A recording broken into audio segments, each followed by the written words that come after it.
Maybe we should workshop this.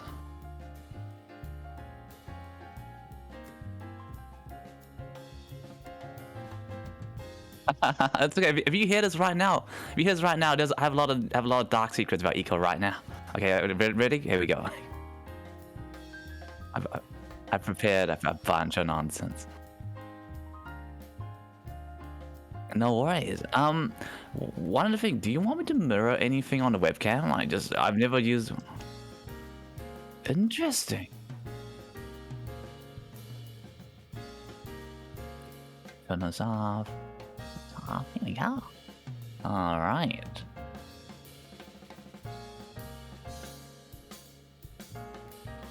Oh, really? Why? It's really busy, isn't it? We can be.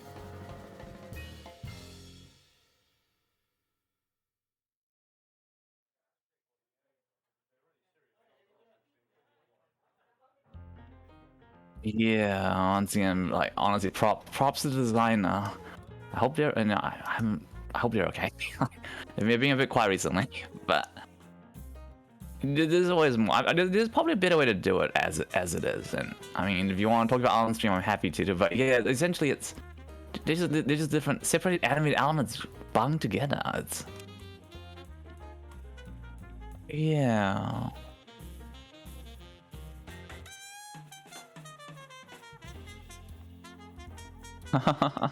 They're getting more elaborate for sure.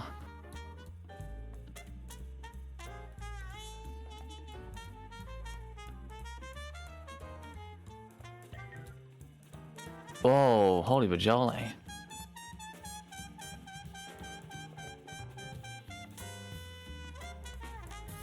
Reels?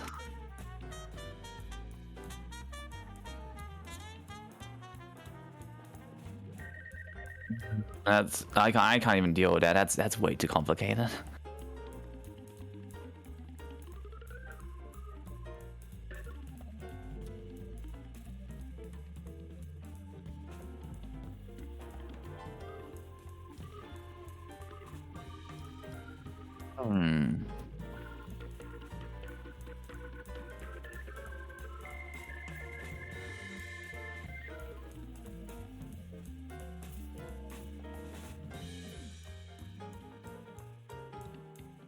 Oh, really? That's okay. Take your time. I can pretend to be whoever it is on the stream as well. That's a-okay. Who was it last time? Oh, okay. That's a bit hard. I can't pretend to be Hunt Legends. That Hunt. That's a bit hard. I can't pretend to be a game. Oh, shoot these guys in the swamp.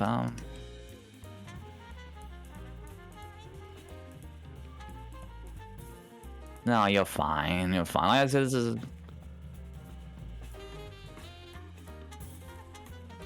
Oh. We're all decorum out the window, Eco. You're fine.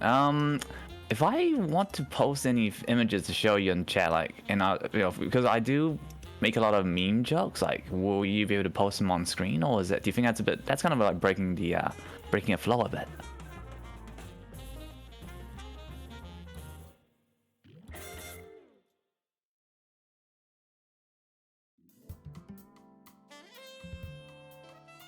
Right. What do you reckon? I mean, I guess so. I'm not sure how much I'll be posting, but I was like, well, I mean, I'm known for one bad thing of many, so.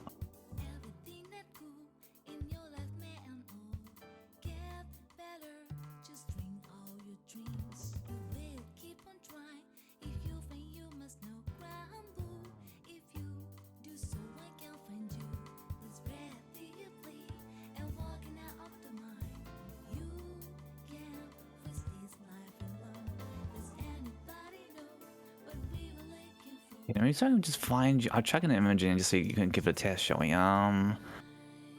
Let's see. Where's my memes folder? Here we are.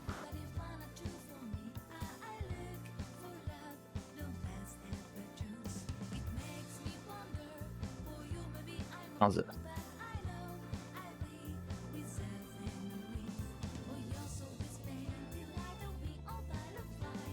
Cool.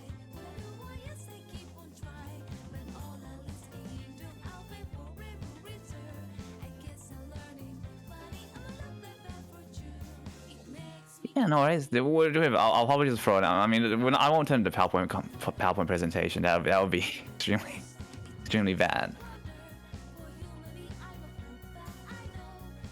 I guess in case I do want to make anything, I guess live, I'll be oh, it'll be like this, and then I'll just throw it up there. So.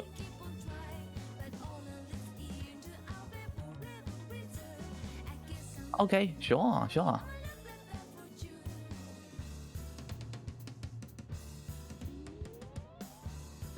Nah, you know what? It's fine. Like maybe I won't. Maybe I'll just reference it, and if people get it, I'll be oh look, it's like that meme where.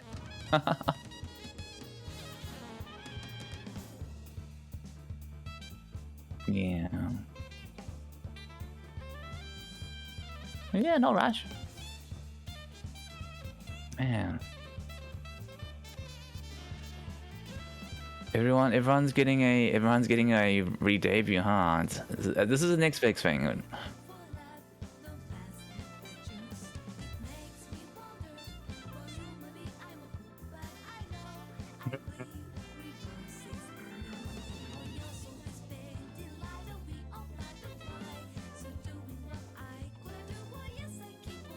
Right.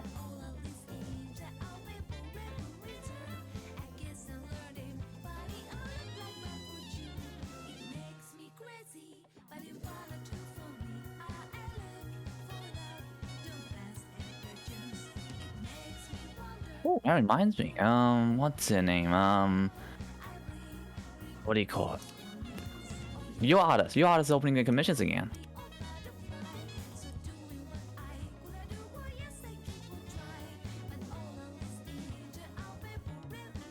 Oh, really? Is that the next interview?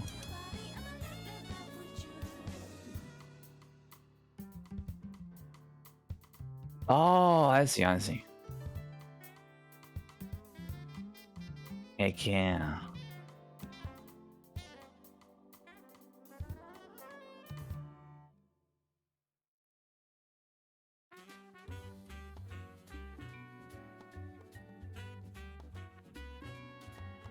All right then. So, do you have a going live thing, or are we step in the middle of it? Yeah, we just start basically. Oh, okay. So I mean, when do we? Okay, sorry. Let me know when we're live. Then or do you want to be like, oh, you cut in and we're talking about, oh, Eco, you're such a car. We've been live. Oh no! Wow, holy the joke. I'm sorry, everybody. No, we're live now. We're live now. So anyhow. I see. First things first. Very simple question. Very simple one. Please introduce yourself, by all means. Oh, of course. Hello, everybody. I am Hinomiya Taika. I play horror games, adventure games, and one day I might play a Bible Black or Honey Pop. But I think maybe Honey Pop. Like Bible Black is not that fun apparently. And yeah. Have you played it before, Eco? Can I ask? God. Oh, here we go, everybody. Look, this Here is we what start it is. already then. Okay, so Yeah, it begins. Let's see. I think Honey Pop is specifically banned by TOS, I think. Oh, is it? Oh. Yeah, it might be. As for Bible Black, thing is about Bible Black, it's impossible to get a copy of it. Really? I mean, I thought you could get it on a certain website. Like, no, it's just not available, is the thing. What? Huh. No matter how hard you search for a proper download or for, like, just a proper copy of it, you cannot find one, is the thing. This has become my holy grail now. You don't know what a fight this is lit on top of me. And I don't even care. It's a throwaway joke. I'm like, I have to find this game now. Okay, because there was a content creator out there called Never Knows Best, and they went down the rabbit hole of playing a whole bunch of porn games, essentially. I see. Okay. Okay, so with one hand, I'm assuming. He went for like what's available on Steam first. He grabbed whatever was there, took a look through those, blah blah blah. There's an alright selection there. Then he went, okay, what happens if I look to the Japanese market? So he looked around, grabbed a couple of other games, tried finding Bible Black, and for the life of him, couldn't do it. Spent hours and hours searching everywhere for the damn thing, and was not able to do it at all. What? I mean, I wonder why. What happened to this thing? This thing is so, like, Yeah, Yeah, yeah. It's so prolific. Yeah, it's so prolific, but that's mainly because it has the animated version of it out there. Wow. Rather than anything else, but yeah, specifically, when he put up any footage of it on screen, it was taken from some other person's playthrough of it. He couldn't get the game for himself and play it. Fascinating. Yeah, I mean, look, guys, if you're listening to this right now, let us know. I will buy a copy. I don't even care. It's just for internet preservation at this point. But I mean, how did this introduction turn to Bible Black chat? I mean, anyways, welcome to Eco's Bible Black talk. I wonder how it went that direction, Taika. I wonder. Christ. Yeah. Alright, alright. Well, this is nice. Next one's simple enough anyhow. Next question. So, what exactly inspired your design? So, I remember a long time ago, maybe... How many months has it been? You were pretty much regular human being in a kimono. That was about it. Yeah. How'd you end up here?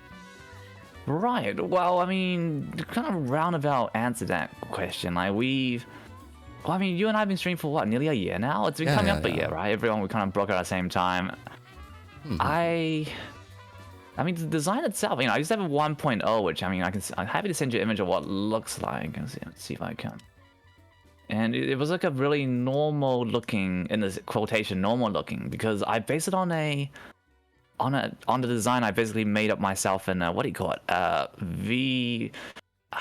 There's those, what do you call it? Those free internet apps that you can use. So there's one called Reality. It was Reality. Sorry, I beg your pardon. It was Reality. I used Reality. I mean, along those lines. Yeah. So basically the exact same face. I mean, credit to the artist who drew exactly the same thing I sent over. And then, well, afterwards, you kind of want something a bit different, to be honest. And you know, I still wonder if I should have been a tanuki. There's a lot of tanuki out there, and everyone is very adorable. But tanuki is quite common. I should have been like a sea sponge or something. Now I think about it. Really, tanuki? Because the thing is, I've only seen 2 tanuki around. That's you and the one that's currently screaming in chat. Hi Mika, how's Apex? Shout out to Mika. I found a bit more actually. I mean, shout out to Ishi Tanuki. There's also Do Tanuki, Candy. I know a bunch. Maybe we should start a Tanuki Mafia. Tanuki Mafia. Fair enough. Oh, there's the image. There's the old Taika 1.0. Look at him, man. So young, so naive, so full of hopes and passion. Here we are. Hopes and dreams. Yeah, Taika 2.0. Just like every day restreaming, eating through a trash can. God. What can you do? What can you do? Christ. So what made you want to go for that 2.0 then? In which case?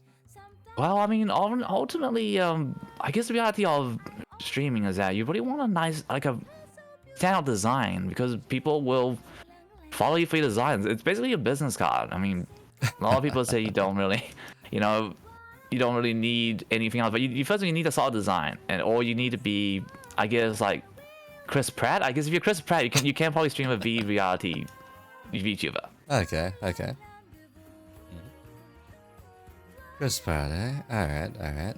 I mean, I hear he's voicing Master Chief. Is this true? Chris Pratt, if you're listening to this, Chris Pratt, could you give me a hookup? I've heard that as well. I'm not sure if that's actually the thing, but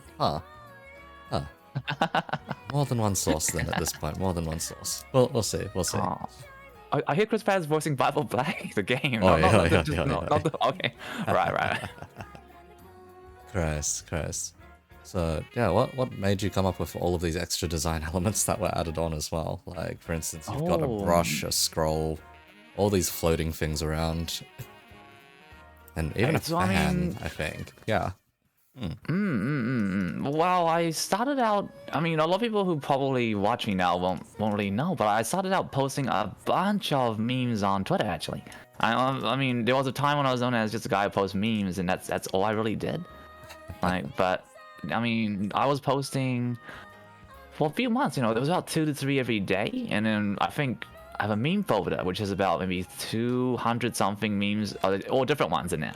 Like no repeated images. Oh my god. Huh. I know. It's and I mean, I should have split out a bit better so I can post it like one a day. But we went pretty hard in the start. And you know, like I guess the concept was, as I told my house at the time, and I'm still not really sure about how this will work out. Is the it was supposed to be like a traveling poet or traveling writer, because all I do is I write memes and I you know I look at what's going on in the VTuber sphere. And so that's what the big scroll is about. And it's slightly shifting into maybe I just like sharing stories, and then all the stories are in the scroll. But I've never really worked on lore, to be honest with you. It's hard for me to make that disconnect, I guess. Ah, okay. Fair enough, because I do remember around the time I joined, a lot of the shitposts were from you, definitely. Really? Wow, that's supremely flattering. Yeah, a lot of the shitposts were either from you or Blue, one or the other. Yeah, that makes sense actually. All you Blue's or a Blue master. showing each other's stuff, basically. Yeah, I do miss that. I do miss that. Christ. But yeah, shitposting, I'd call it legitimate content to an extent. Anyhow, we'll get into that later. Look, I gotta be honest. It's not content, guys. Come on, like I can't be went onto Twitter. It's not possible. How? I'll get to that in a bit then. No worries. So, next one's pretty simple as well. So, what drew you to VTubing specifically? So, you could have been in any other medium. Why the VTubers? That's true, actually. I mean, I think somewhere in a lot of our collective minds, in 2019, everyone's mind just broke because of many reasons, including a virus. Maybe everyone was stuck up at home, and then I never really started out to be a VTuber. I've always wanted to have a podcast though, like not like a okay. Yeah. Like I listened to a bunch of podcasts, like mostly about movies. So it was actually gonna be a movie podcast. It was just kind of insane. Yeah. Like I really enjoy bad movies, which I mean.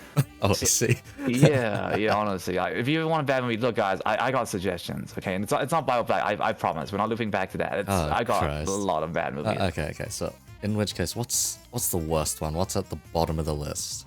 Oh, it's hard to say. I mean, everyone. A lot of people say The Room, but that's kind of a normie bad movie choice. That's like your weekender kind of affair, pretty much. Yeah. You want like truly hardcore. I mean, like what's it called?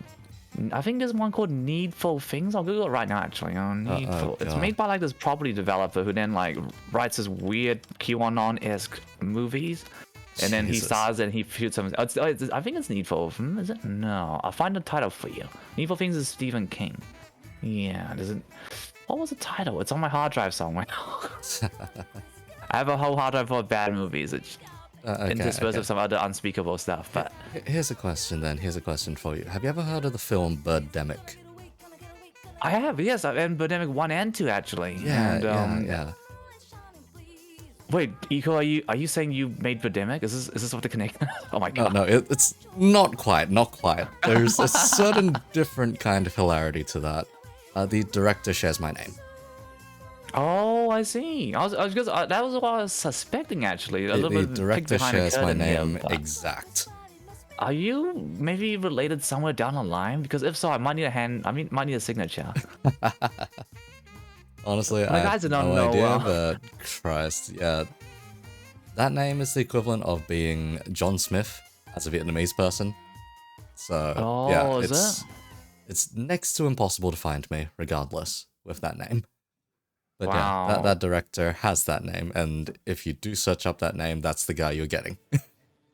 Yeah, I mean, for the guys who don't know Birdemic is a movie about, what happens if Alfred Hitchcock's Bird was made on about a budget of $1,000, and basically one day birds start attacking humanity, so kind of like Attack on Titan, and then it's about a very plain white man and his very plain white girlfriend to save the world ? Along those lines, along those lines. And they have coat hangers, and it's a scene where they try to abort some birds in air. Is that how you say it? You abort things when you hit them with a coat hanger? Oh my god. Oh boy. Oh. Anyways, meet me back if you need to abort ideas. On a side note, I have found this movie. It's called Fateful Findings by Neil Breen. Okay. So Neil Breen is an insane person. like legitimately insane. So if you even want to watch an insane person, let me know and we can stream it. Oh, Jesus. An insane person, eh? Gotcha, gotcha. Ah, my. Alright then, alright then. Okay, in which case, let's shift over to this a little bit more of what some people consider a philosophical question. Others consider it... I don't know. Don't know why people consider this very philosophical, but nonetheless. Okay, lay it on me. What does content creation mean to you then? If it's not the shit posting, what counts then? That's a fantastic question, Hachiko. I personally can't answer. I don't know what content creation. What is content creation? like really? Oh, no. You're taking the philosophical route too. I love it. It's yeah, because I guess the thing is, it seems like anything can be content if you're big enough. Is how I'm kind of realizing right now. Oh my.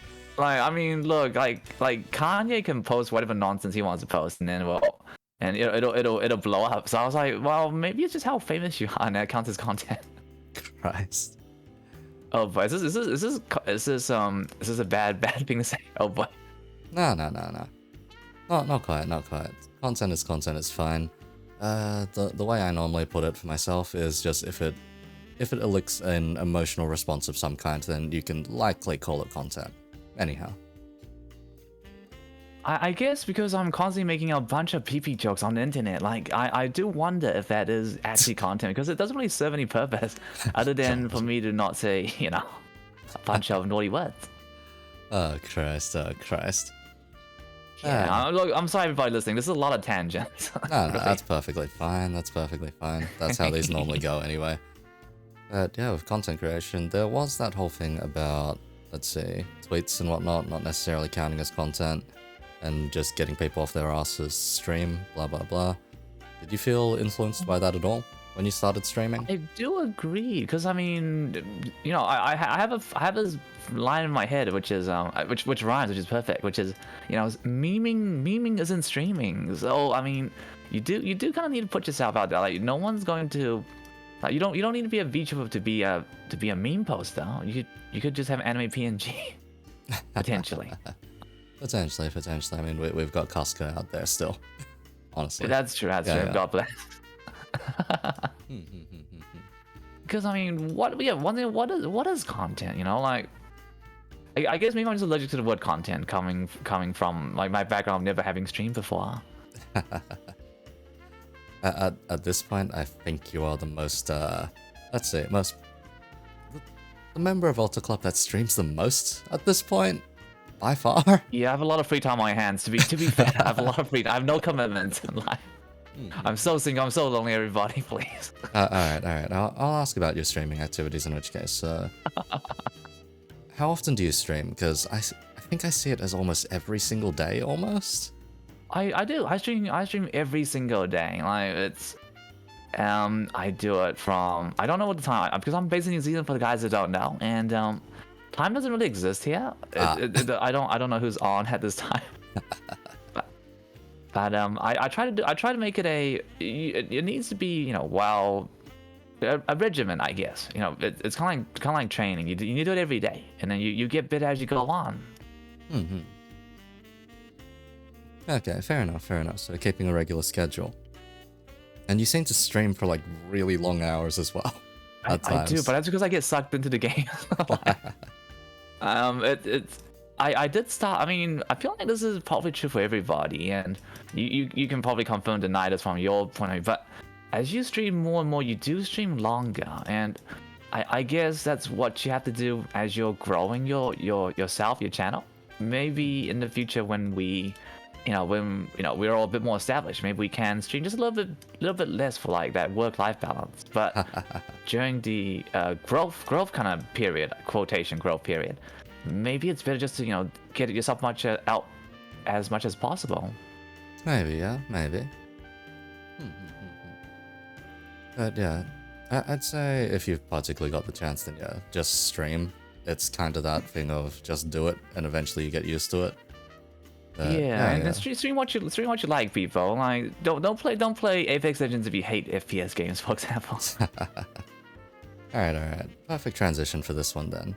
So do talk about your choice of games, and why is it mostly horror? How did that come about?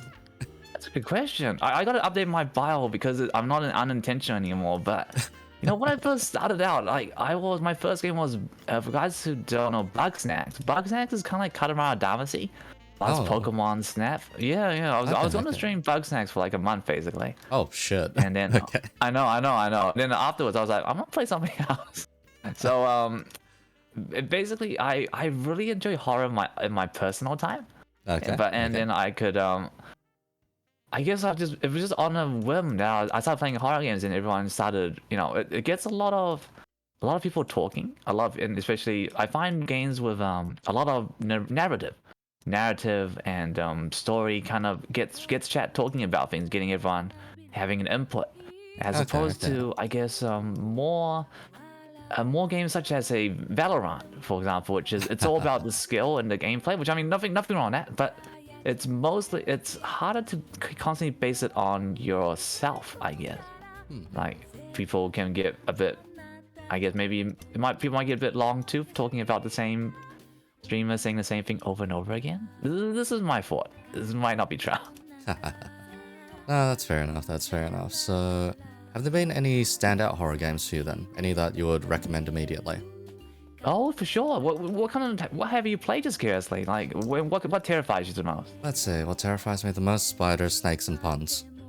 Oh, okay, cool. Have you heard of this game called Spider-Man? No, I'm just kidding. Yeah. Sony PlayStation 4 and 5, and I would say Visage is quite a fun one. Like something that's a bit more like PT, like the old PT trailer release was held ages ago. So Visage is kind of that first person, walk around a house, spooky things happen to you. Visage is always a fun one. What else is there? I think I play 2 to 3 like a week basically. So I have like a massive list of folders. If I dig through it, there's a game called The Beast Within. Oh, sorry, The Beast Inside. For the guys listening who want like a game that's it's got horror elements and then adventure elements on top of it. Oh, so you got different splits of it. Or the ones I've seen have the most response. Like, if you ever want to play Corpse Party always seems to get like quite a a niche amount of audiences who want to watch Corpse Party. And there's been a re-release on a PC and the new console, so it's like a brand remake-esque, and that has more voice acting, redrawn graphics, and more CG.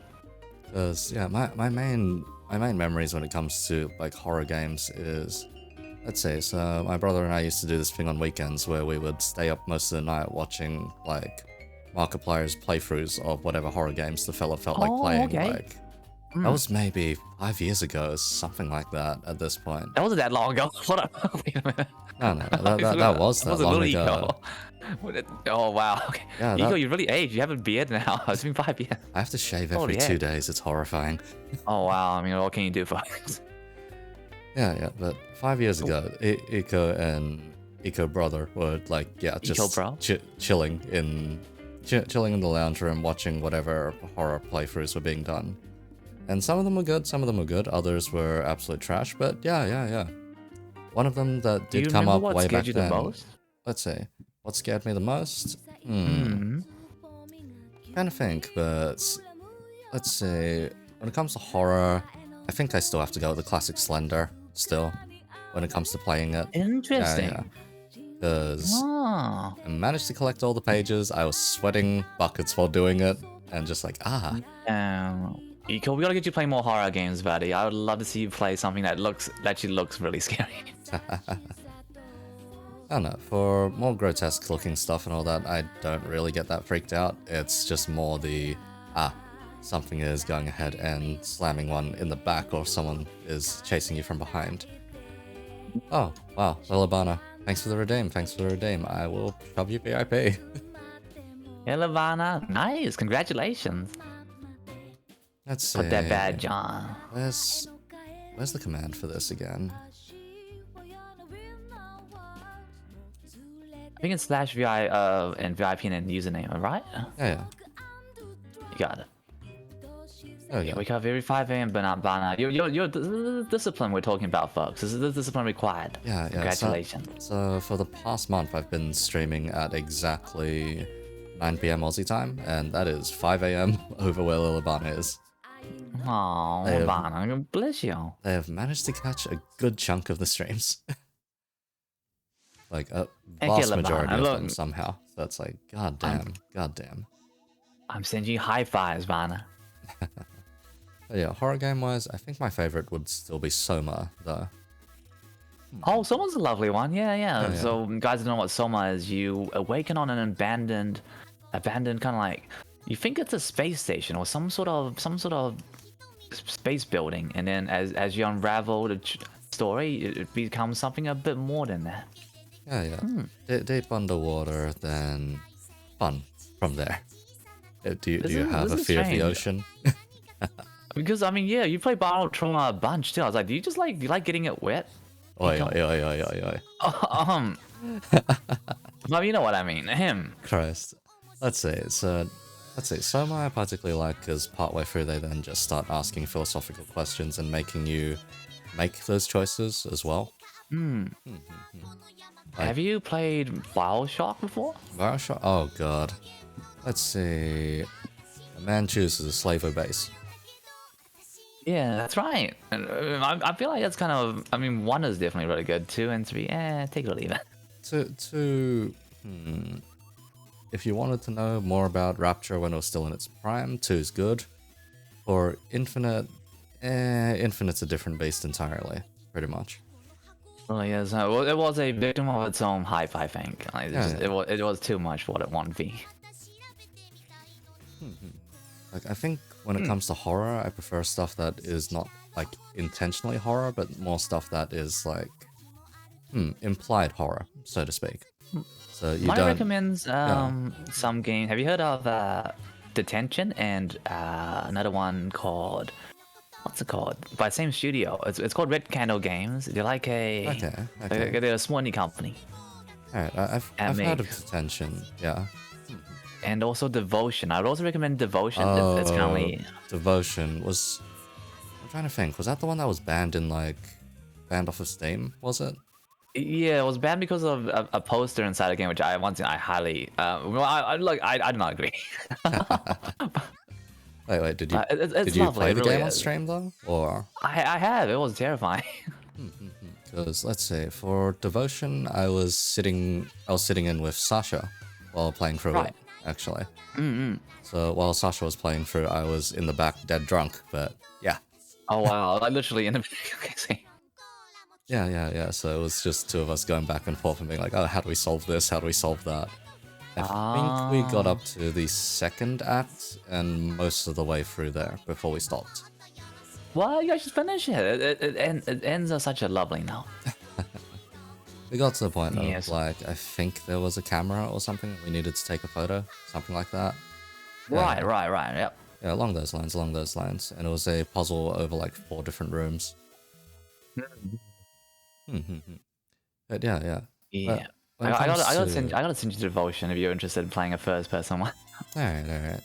Because let's see, when it comes to other horror-related stuff, most of it for me is just if it's implications, then yeah, that's when it becomes something. If it is more so just something upfront and direct, then yeah, I just zone out. I'm like, whatever. You don't like things jumping at you on the screen? Like, just like Rather loud noises. Sure, that spooks me, but that's a jump scare, That's gonna grab everyone. For me, it's more that slow burn feeling of something crawling at your back rather than something crawling at your back rather than something just up front in your face is what I prefer when it comes to horror. Well, I mean, we can brainstorm some games for Ecotober next year. Eco Horrortober. Let's see. If I was to think of it in terms of movies, let's say The Thing instead then. Ooh, good choice, actually. Yeah. That would be the preference over something more upfront. Rather than say, it's a real jump scare movie. Like, I guess the Happening movies, which is like someone's always running at you at the camera, like in those Happening movies. Oh, sorry, not Happening. The Conjuring, beg your pardon. Yeah, Conjuring. Then the Insidious movies, I think, also are just very much. Those are very much loud sounds, jump scare focused. Like, you can tell a movie's going to just jump scare the fuck out of you if they decide, okay, let's mix everyone else's audio very low and very quiet, so that every time there's a jump scare, it just breaks your speakers. Yeah, exactly. You know something's gonna happen when it's like the camera's just panning on something that makes no sense. You're like, oh, I see something's happening then. Because yeah, those particular films I'm not as big a fan of. If I'm to point out horror films that I did enjoy, and these were specifically by one director. Have you heard of Noroi, The Curse? No, I haven't actually. What's that? Oh, it's right. No, right. Yes. Noroi, yeah. That would be Noroi. the style of my preference. Oh. Apart from that, Not too bad, yeah, I mean, there was the other movie the guy made, which was Occult, and that one was also great. Oh, I've not heard of Code actually. Yeah, Occult, same director. It's an exceptional film. It is one that has the most amount of dread I've felt in a film for quite a while, up until the final sequence. Wow. If they cut the movie off about 2 minutes before it ended, it would have been a fantastic film. The final 2 minutes, the final 2 minutes kill the film. Oh, really? Yeah. I've actually seen the Occult, but I'll have to check it out. Yes, yeah. Occult, good film. Interesting. Because, yeah, it's those kinds of horror which just... those ones do get me in comparison. Anything that's just out there in your face, I'm just like, yes, okay. I guess this is how it is. Like, for instance, have you played Outlast on stream? I have not yet, but I would love to. Outlast 1 and 2, and maybe the upcoming Outlast Trials, because it's your trilogy. Oh, I haven't heard of the third one, actually. Yeah. So it's apparently gonna be multiplayer or single player, which I'm a bit worried about. Apparently, I was like, oh, anytime something I hear multiplayer, my ears kind of like twitch a bit.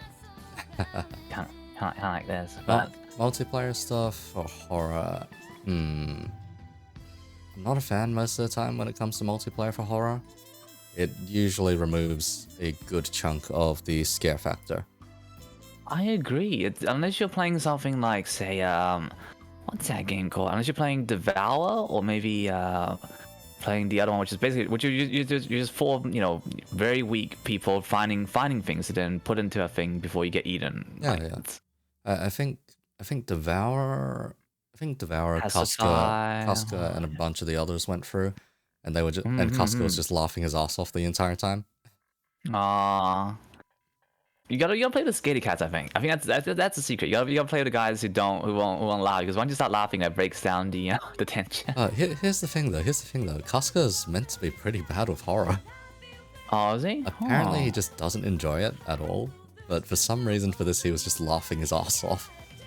He hasn't told me this actually, but I'm very surprised, judging by his personality. Yeah. Like, fella's not a particular fan of horror, definitely. Let's see, because when it comes to Outlast, there are some parts where they do it amazingly, and it's actually really good with the implications and everything. Just that, oh, yeah, there are certain parts where we're like, god damn, okay, that happened, that's a bit fucked, okay, sure. Other parts, a lot of other parts, whenever you're being chased by like a random goon or whatever it is, you spend a lot of time in Outlast running away from things. I mean, also, what do you call it? The Amnesia games are also kind of similar. If you like Outlast, just a recommendation, people in chat. I'd say I'd prefer Amnesia over Outlast, definitely. There are certain parts of Amnesia which are bloody fantastic. The section with the water monster, basically. Oh, I remember that. That was quite, because that's one of the good jump scares. You don't see the monster. You just need to know the threat of the monster. Yeah. You just need to know that it's there. You don't necessarily need to see it itself, because the moment that horror stops necessarily being horror is when agency is rewarded back to the player. So when the player is able to do something about the horror, essentially. Yeah, or when you die a bunch and you just like, oh, I see this is what's happening now. It becomes a chore rather than running.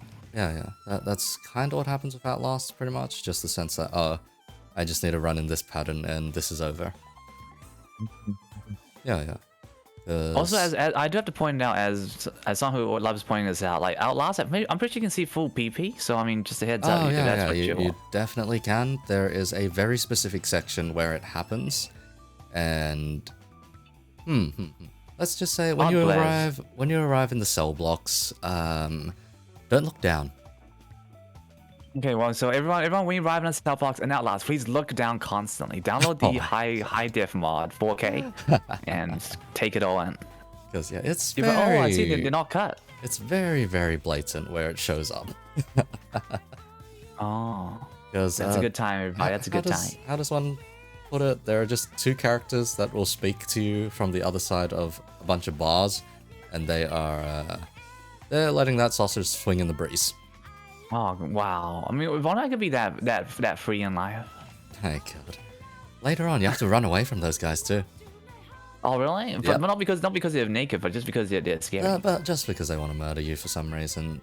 They're, I see. How does one put it? They're one of the less developed characters in Outlast. From what I've seen, they're pretty well developed. You know what I mean? God fucking damn it! Oh, I'll just be honest. I forgot. Okay, you know. I think it's worth talking about Resident Evil, actually. Yeah. Because you've been going through those games recently, yeah? I have. Let's see, because first 2 or 3 of them are very much in the survival horror kind of genre.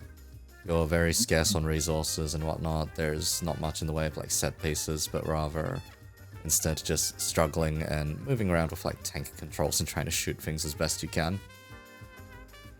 And then you get Resident Evil 4, which is like that slight swap in atmosphere. For some reason, everything's now like an action movie almost like a Bond film, but with zombies. That's about what I can put it as. It's like a Michael Bay film more so than Bond is at least classy. Bond is at least considered. Yeah, I suppose. But then when you get to Resident Evil 5 and beyond, all of it is definitely a Michael Bay film. Oh, for sure. Yeah. Which of the Resident Evil games was your favorite then? In which case? I mean, I guess maybe if someone came to me and asked, like, what would you play? I would recommend maybe the Resident Evil 2 remake. I'd really check that out. Okay. It's definitely the best one because it's also the longest one too. There's a 3 remake, but it's a lot shorter. Oh yeah, and you can tell they put less money onto it. Like full cinematic, that one basically. Yeah, which is a shame. I wish. I mean, for the guys who have played the original Resident Evil 3, it's a much larger game even, and they cut out a bunch of it basically. Yeah, but I mean, if they ever make this Resident Evil 4, which apparently it's being rumored, quotation, Resident Evil 4 remake, we'll see. We'll see if this is the one that takes the crown back. Yeah, Resident Evil 4 remake is just going to be the one that's going to get the most people hyped up for it, I think, because 4 is definitely one of the more well-known ones. It definitely wasn't one that from 4 coming out. Then you got Gears of War, Uncharted, like that was kind of the period of camera behind the main character's back as you run around. Like, oh yeah, third person. Yeah, the third person action game, I guess. Because yeah, when you get to Resident Evil 4, yes, shoot in the limbs twice, do a spinning kick, save your ammunition. Yeah, but I mean, it's not horror, is it? It's not really horror. But not as much horror. It's kind of that feeling of, so when you're armed and able to take on whatever monsters, it becomes less horrifying. Anyway, I need to sneeze. I guess the true horror was Resident Evil 6 though, so I mean, in some ways it kind of fulfilled its destiny because 6 is not very good. And I don't know what happened. Oh dear. Then we get the soft reset to like 7 and 8. Yeah, which are actual horror. Like we go back to horror again in 7 and 8. Yeah, those ones are full on horror. Have you played through both of them? I have actually. I mean, 7 is definitely a lot more Outlast, Exorcist-like in a sense. So it's actually, but then 8 is basically first person. Because yeah, the story beats from both of those are pretty solid. From what I remember of 8 though, it was just funny, the implications by the end of it. Yeah, there's some crazy stuff which I mean, obviously we won't spoil because you should go play it right now. It's on sale right now. Go buy Resident Evil. What are you waiting for? Actually, yeah, straight up, would you recommend anything in particular off of this sale that's currently going on? Off of this, oh, beg your pardon? Would you recommend any horror games off of this particular Steam sale right now then? Oh, if I had to recommend some horror titles, I would say, let's see. I'm just bringing up my Steam library right now. I have a folder of played horror games, which is it's about 30 in here right now. Oh Christ! Yeah, we play a lot of horror games, everybody. We really do. It's, there's a game called Paranormal HK. If you want something that's a horror game set in Hong Kong, it's a little bit janky, but it is an indie game. Paranormal HK. There's also I thought we would spotlight some different. So there's a game called Home Sweet Home. It's an Indonesian horror game, also first person. All right. Home Sweet Home is pretty fun. I just want to pick the ones that won't like make you hate yourself, because there's a lot of horror games that are all involved collecting items, and then basically you just run away and you die repeatedly until it happens. Oh yeah. Those are actually a good chunk of the RPG Maker ones. Yeah, it's how you tell. You're like, oh, I see. The game's at the end, so they're gonna throw a lot of nonsense at you, so you can't finish it. Because yeah, when it comes to the RPG Maker ones, the ones I remember the most are probably Misao and Madfather. Oh, Madfather, that's a fun one. And also, what do you call it? Witch's Mansion? Is Witch's House? I think. Yeah, is Witch's another House. Popular Witch's one. House. Yeah. I should play more RPG horror again. I really should. There's like a massive list of things to do. Let's see. Have you got Angels of Death on there anywhere? I do not. It's on my wish list. But I mean, I hear it's really edgy. Like really. Oh yeah, it is so edgy. Holy hell. Oh man. Okay. Because apparently that's the reason I don't play like Doki Doki Literature Club as well. One reason because it's not voice, and I gotta read all the dialogue out, so it kills me. But is it as bad as Doki Doki? Because I don't really know what Doki Doki is either. Okay, Doki Doki is just very meta and gets How does one say? If you play it, just beware the fan base is quite rabid at times. Apart from that, no, it's alright. Oh, it's quite okay. But the way some people were sounding it, there's a lot of trigger warnings. I was like, yeah, there's a heck of a lot of those. And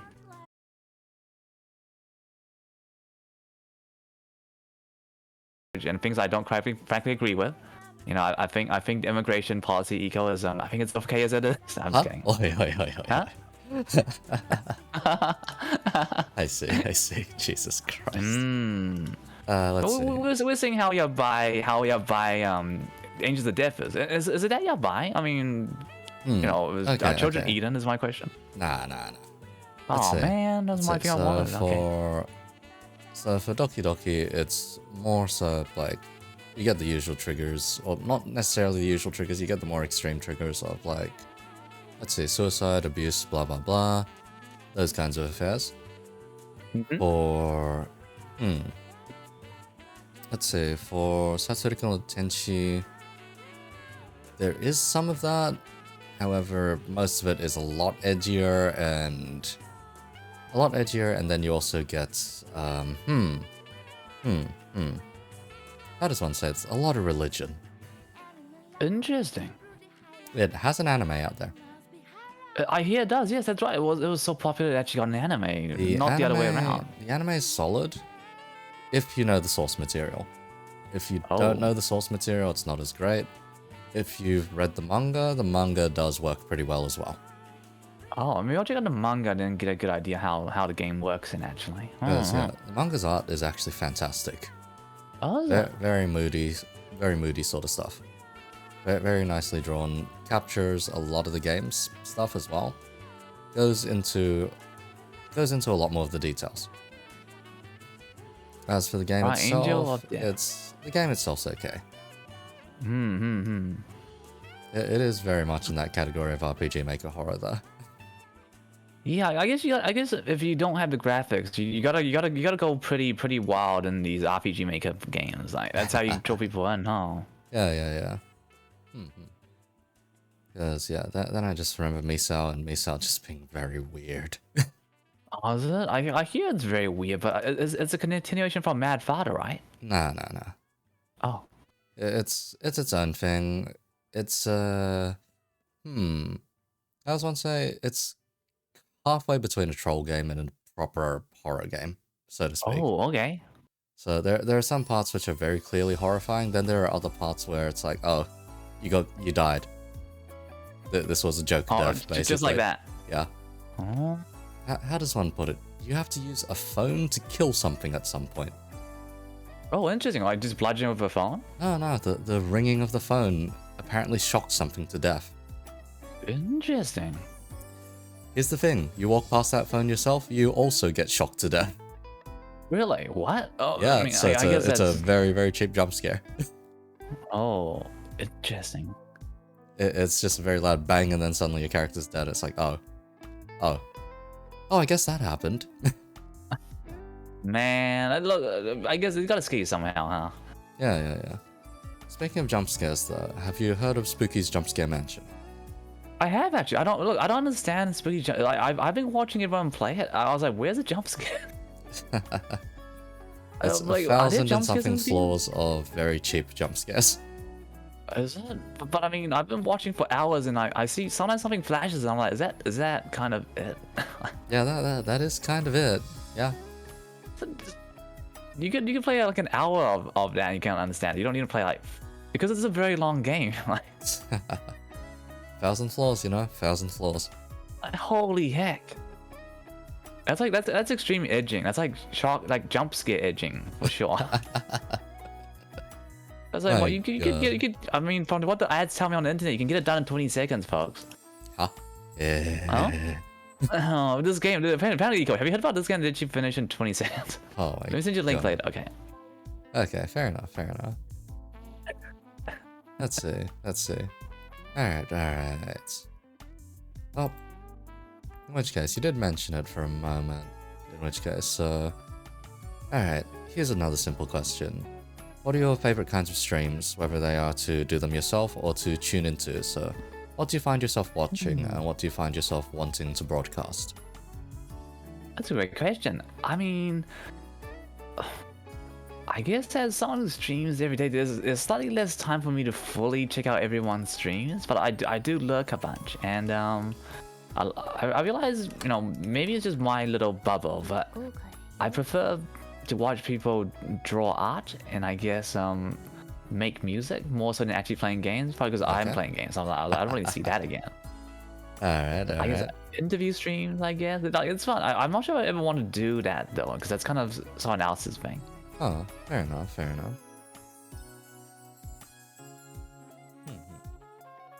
I mean, favorite streams, yeah, I don't really have any particularly favorite people I gotta watch them constantly, but there's a lot of guys who I will just lurk and then like surprise people when I tell them, oh, I watched you the other day. They're like, well, you were there, you don't say anything. I was like, I don't.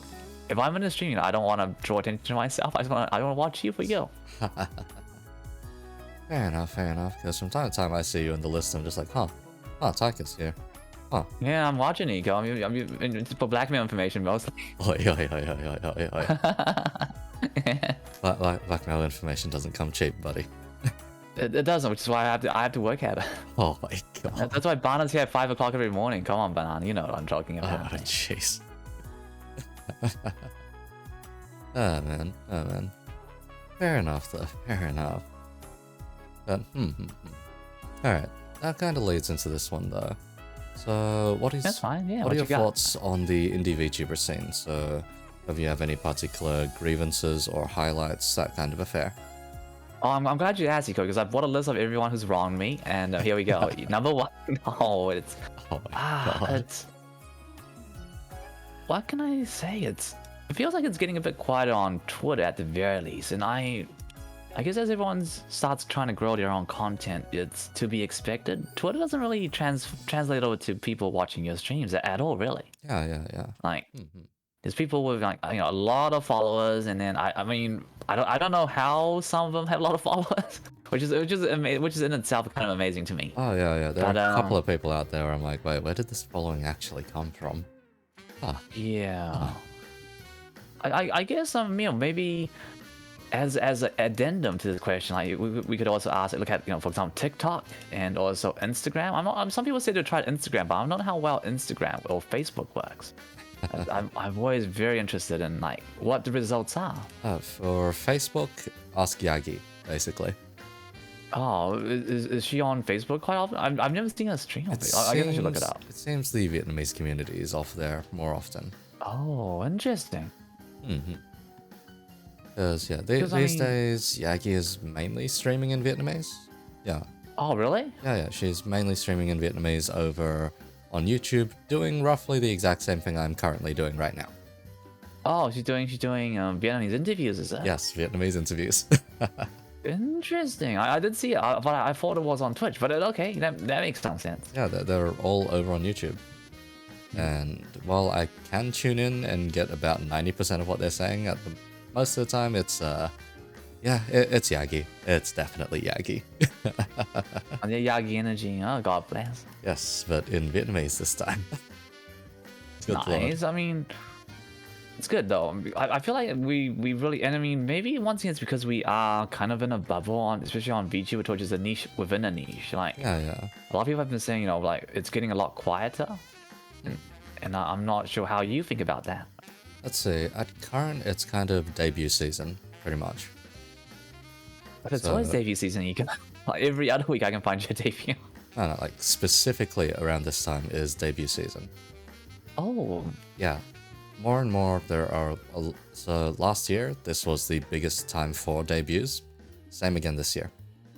I wonder why. Why is it towards the end of the year? Is it because everyone's getting this stuff ready? Yeah, it'd mostly be, if you wanted to start getting into things around about June, then you would be ready about now. Is this when everyone gets their red pocket money at the end of the year and just like splurges on like streaming equipment? Rather, I'd imagine if you're like a working adult, then it's like, end of financial year at first, and then that just carries over and you're like, okay, I've got all my expenditure done, blah, blah, blah. Oh, interesting. But if it's any other matter, it's just, seasonal kind of affair. For some reason, there are 2 months in the year where a lot of people like releasing things. I mean, if you're like me, Eco, I release every day. Yeah, fair, but okay, hear me out. Okay, November, you need help releasing? November and February. Okay. If we're talking about the other kind of release, that's Spring and Valentine. Anyway. I'm sorry. Look, we moved past that already. I was seeing that in there. No. In terms of like major releases, November and February are very popular for that kind of stuff. Like if you think AAA titles for games, that is the same release window as well. That's true. Yeah. You'll find a lot of AAA titles will want to shoot their games out in November. That way, they've been out long enough that when Christmas comes around, people immediately think to buy those games for whoever for Christmas, for example. Right. For February, it's past all of those sales and whatnot, past all of the hype dying down from November to the point where, you can then put something out in February. And then after February, a couple of months down the line, you think May and June, and that's when most of the big electronic conferences come out. And that's when people start thinking, okay. So what's getting hyped up now for this year? And then those games get showed off at E3, Gamescom, whatever, Tokyo Game Show, etc. And those then get slated for the November after. So that cycle perpetuates itself and goes over and over, which is why that release cycle exists of just November, February, wait for announcements, November, February. And I'd imagine, while it's not exactly the same thing for VTubers and whatnot, there is that sort of, we're in the entertainment industry. Right, I guess so, which is kind of an oxymoron, because we're not really in the entertainment industry in that sense. Like, we're not that big in the VTuber. Yeah, like we are still entertainers at the end of the day. We are streamers. I guess so. Yeah. Because the way I normally... We're kind of like buskers outside like... Yeah, that's the exact logic I use, yeah. We are buskers, we are busking to space. Yeah, exactly. We're outside. I'm in a cardboard box, kind of like peeing on the ground. Oh yeah. Cardboard box, huh? Cardboard box. Gotcha. One day I'll gotcha. be a Ford one. It's kind of just a newspaper. Like, but it's my dream. Cardboard box fort. Alright. Alright. Alright. In which case, as entertainers and whatnot, as a random busker, what kind of audience do you think you attract? Oh, good question. I have no idea. It's hard for me to say, like, to give an appeal to other people, because I guess I'm really self-conscious when it comes to describing myself. I can't really say why people stick around, because once again I'm mostly making PP jokes. Yeah, and I apologize to everybody. I really do, and I don't want to be wholesome either in that sense. I guess I like going against the norm mostly. So if you tell me I'm something, I'll be like, oh, I want to be this other thing then. I just don't know why. Oh. Okay, fair enough then. Fair enough. But I appreciate everyone who sticks around. I really do. Like, please be all you would-be streamers. Please learn, get to know your chat. Generally ask how their days are going, and I've got a few regulars who aren't around as much anymore. But I'm always happy to see them.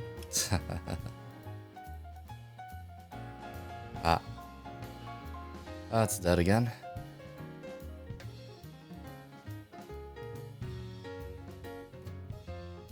Oh, wait. Are we still live? Oh. Yeah, I think we are. Still. But you might need to do a slight time loop and whoa. That's fine now. I think. Yeah. Oh, Just a weird quick drop. Yeah. That's strange. Normally when it... Australia, Telstra, what are you doing, Telstra? Come on, look, this is becoming the Taika Telstra versus Telstra. Telstra, could you eat a bag of PPs? Calling out now, Telstra, because it's not on my channel. And I can say whatever I want. You guys get Telstra over there? Oh no, we don't. We have a local one, but we do have fiber, which is kind of crazy that you guys don't have as much choice over there. Look, that we had a government one time which said Australia doesn't need faster internet. Hey, ScoMo, I got some words for you, buddy. It's not even ScoMo, that was the Abbott government. All right, the other dumb guy. Come on, another old white guy. Come on, what you got, huh? An old white guy that was normally depicted the most often as being in Speedos and at the beach. Yeah. I'm beginning to see a trend here. People who aren't there when they need to be. Pretty much. Like, we've had our weird string of prime ministers, anyhow. Like, we... Oh, that's an understatement. Holy cow. Look, we had one guy who decided he wanted to take a swim, and he never came back. Yes, holy heck. It's insane. How does Australia function? I don't know. Love it. Let's see. Ah, you've got one from one of your viewers. Let's say Taika viewer, you stick around for how caring the fella is. Oh, for the audience and and the jokes. Ah, I see. People do come for the PP jokes, buddy. Oh, yeah, Callie. So, I mean, shout out to Callie, who is the Resident Evil expert. So every time I play Resident Evil, Callie always tells me, like, I realize a lot, if you play, even the older games, you'll get a lot of people who will pop in and share, like, interesting facts and kind of tips to help you. So, if you ever worry that you need to play the latest games to be able to have, like, an audience, don't worry. Just play games that you like, games that you think will be fun to watch, and people will stick around. Let's see, when it comes to Resident Evil, I mainly know it from more of a game design perspective than I know it from the actual games. Eco, you gotta sit down and play these, man. Like, Raina, are you there, Raina? Could you get Eco to play these games? Like... Because, yeah, when it comes to Resident Evil, the main takeaways are just adaptive difficulty, pretty much. And that is where the game changes its difficulty based on how good or bad you're doing. Man, I wish my life had adaptive difficulty. I could really use that right now. Oh God! Christ! You break open a box, happens to have a random chance of having like ammunition or health. That becomes increasingly less. The better you do, that becomes increasingly more. The worse you do. So, right, yeah. right. So, you know, what kind of Taika, weapons you use? So Taika, if you ever feel the need for adaptive difficulty, IRL, go find a box, Yes. open the Okay. box, Okay. and you'll see how difficult things are. Okay, but if I cut a hole in the box and I put my, but that's a part through the box. Where does this factor in the adaptive difficulty? Let's see. That one, that's one of your own making, so as Okay, I difficult see. as you'd like it, essentially. Oh, I mean, it's definitely hard if that's what you're asking. Yeah, you have it rough, man. I guess you do have it rough. I sometimes you want to work it a bit better. I mean, Yeah. Freaking so I mean, hell, for man. guys counting, there's been about 40 PP jokes in the last hour. Oh, Jesus. God. Do you just have I'm a sorry, stock of bud. these kept around or something? I do. No, I don't actually. I don't. I have an improv background kind of actually. Improv background. Okay. Which is, you know, if you think quick on your head, it's a lot easier to just sprout these things off. And it might be brain damage at this point. Oi. I mean, it's like that copy pasta where I keep saying that word and I can't stop saying it. It's like pog. Mate. Oh boy. Not even once, folks. Yeah, wait, so improv background. Alright. That was something I had no idea that you had. Because, yeah. I do have a theatrical background myself as well. Right. No, I know about this, which is actually really cool. Like, Eco should put on more audio dramas, everybody. Oh, Christ. Why not? That's fun. Do what you like. Maybe sometime in the future. Once I'm done with this month's writing, anyway. Yeah, which is good. You've been very disciplined. You've been writing like on a near daily/weekly basis. Daily basis. It was Nice. Hasn't been daily the last 2-3 days, I think it is. Yeah. Thursday, I don't recall if I actually did write on Thursday. I know I didn't write on Friday or Saturday. Probably not today either. Probably not today. I mean, if you don't mind me asking, like, what's the story about? Is it biographical? Bibliographical? Bibliography. Nah. If I wrote a bibliography, that would be a complete and total mess. We should write one. I mean, look, there's a bunch of like anime about like cute girls doing things. Why don't we have a cute girls being VTubers anime?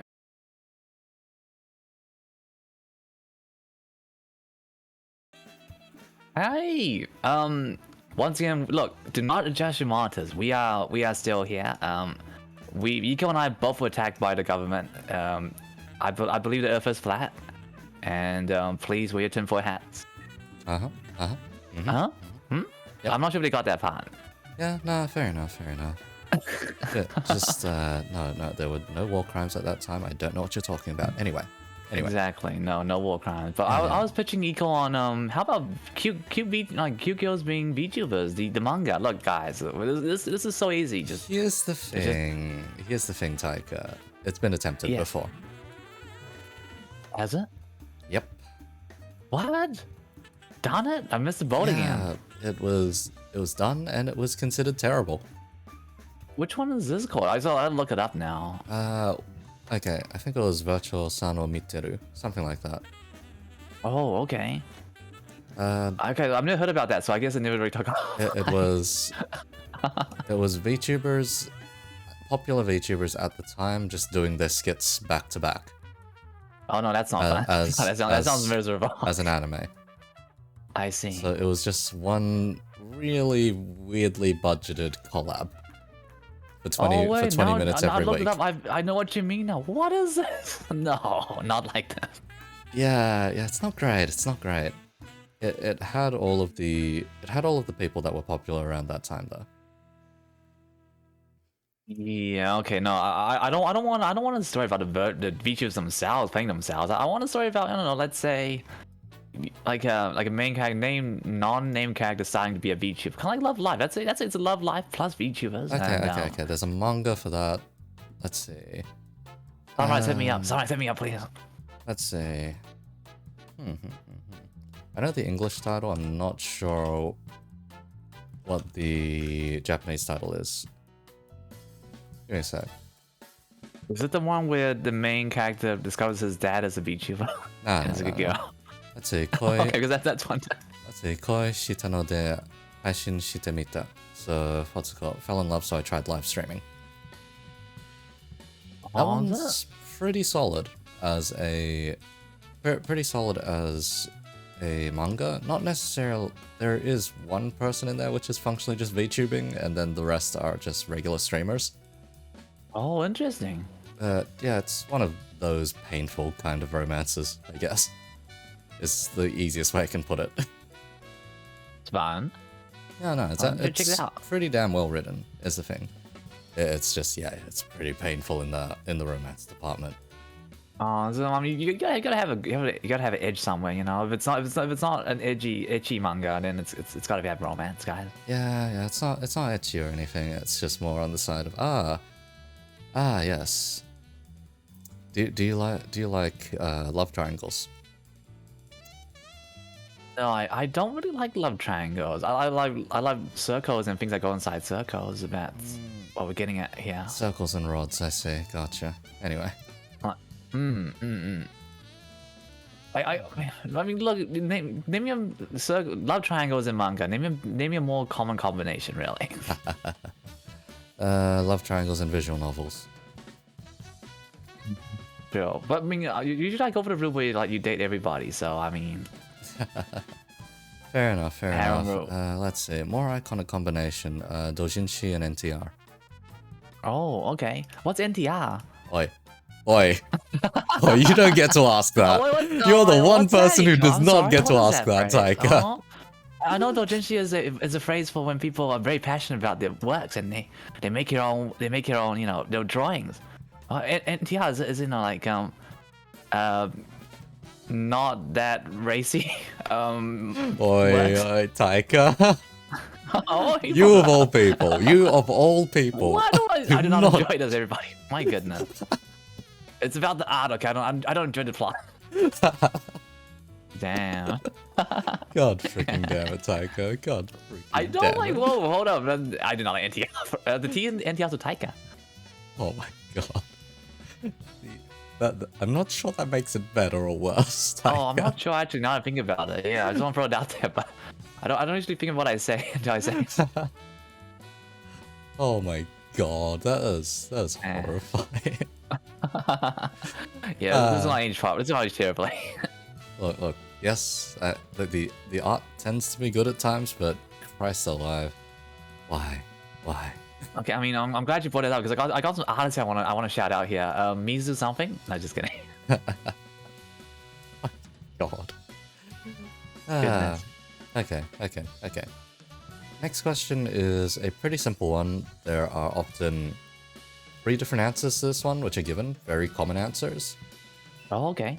Mainly by other VTubers. I wonder if you can avoid all 3 of the common answers. Ooh, a minesweeper question. Okay. Yeah.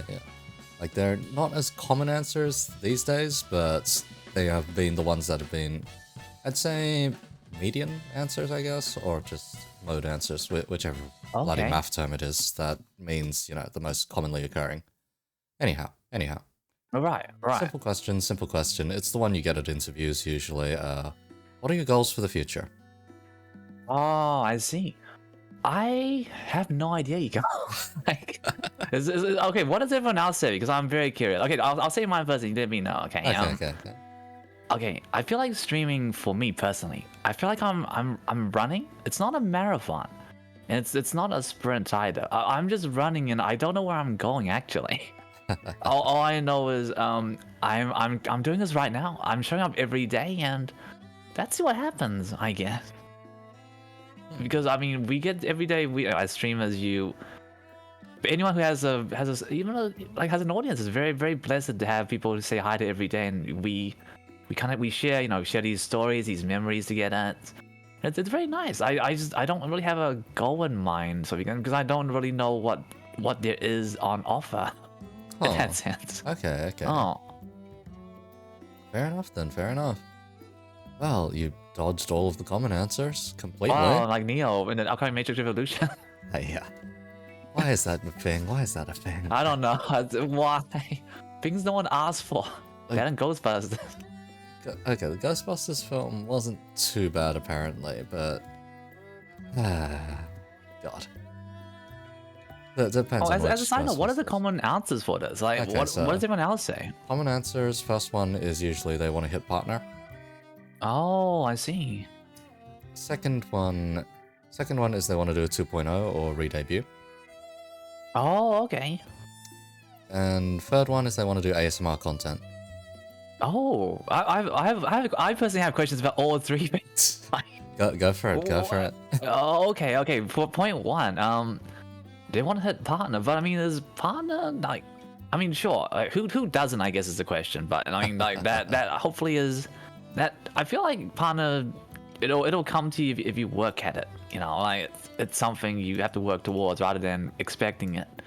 And you know, maybe people who don't like, maybe you should enjoy the journey before you look at what the end is, I guess, because there will be a lot of days where, you know, the numbers just won't be there, and unless you're really blowing up, but 99% of people really will. You have to keep grinding and build yourself up over time. Okay. So I mean, it's interesting people say partner, because I mean, once again, is the pay that good? I mean, is it self-sustaining? Because I don't feel like it's really a lot is. better than what you currently get for affiliate. Oh, that's true though, but we get nothing. I get a bag of peanuts basically at the end of every month. Yeah, same honestly. And sometimes it's every other month in my case. Yeah, I get, you know, I get enough to buy dinner for my parents. For me, it goes towards my bottle of alcohol for the month usually. Okay, that's way too little, guys. Please support Eco more, because Eco needs much more than that, because Eco has a lot of riding and drinking sessions. Yeah, it normally just goes straight to the alcohol usually. Because each time I get the payout, I'm just like, okay, what's on sale this week? What's on sale this week? It's like, oh, gin's on sale. All right, I'll pick up a bottle of gin. Then the rest goes into savings. Interesting, and I mean, as a side tangent, like, does you know, a lot of people would apply for some of the some of the VTuber companies, the smaller ones. Like, is a partner a factor for those people considering? No, I don't feel like it really is. Like, it's just about the person themselves, right? Partner is at least an accolade that shows that, oh, you're consistent enough that Twitch was willing to give you a nod, essentially. Or that you're capable of growing a community and maintaining a community. So for people that apply for agencies, that does look good, of course. It's just it depends on what the agency's philosophy is. If the agency's philosophy is that they want to release something big and explosive, then that's not necessarily what they're going to go for. If they want something more grassroots and able to build and foster a community as they grow, then yes, that's what they'll be looking for. Wonder, eh? Yeah, it'd be interesting to see like people's backgrounds, people who are in agencies, kind of their backgrounds. Yeah. Let's see. I'm always curious. I know for the one that I ran, well, can't necessarily say too much about their background, but they were very established, basically.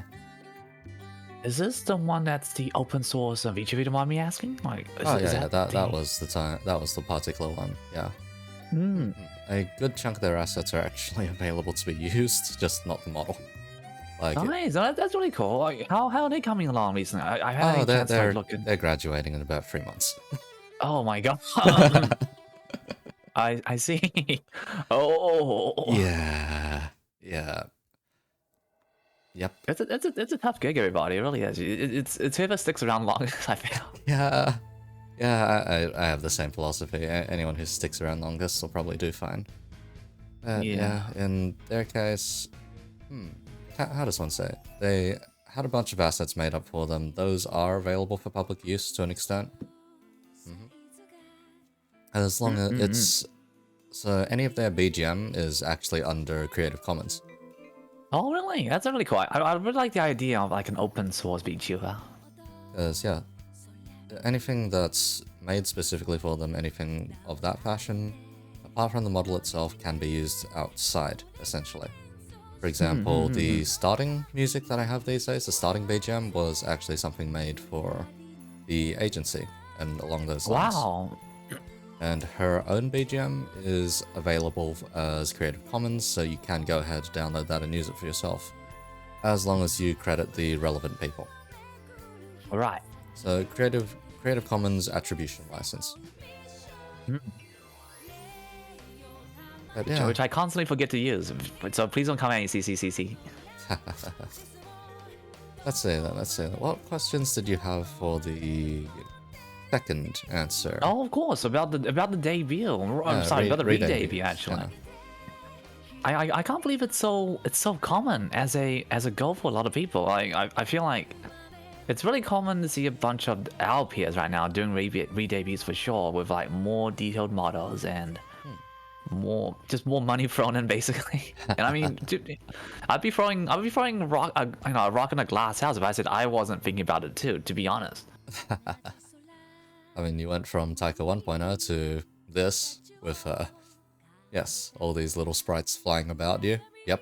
Yeah, but I mean, to be fair, this was decided like about 3 months after I started streaming. So I was like, oh wait a minute, it's because I had a model that looked like it was made in like virtual or whatever, once in the app. So I was like, oh, maybe something a bit different.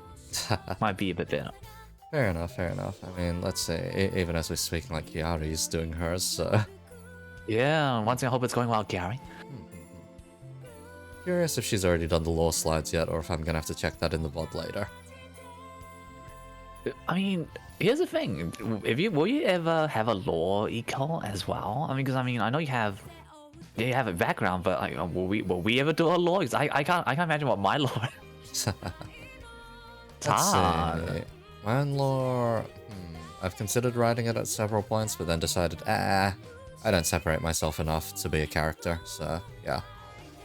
I wear most of my heart on my sleeve anyway, so it really doesn't matter. Yeah, that's true. I mean, I mean, from what I remember anyway, sorry, Dio. Oh, sorry, Eco, like, we didn't really have debuts, did we? No, not really. I did one as a joke for 6 months, and that was it. Oh, wow.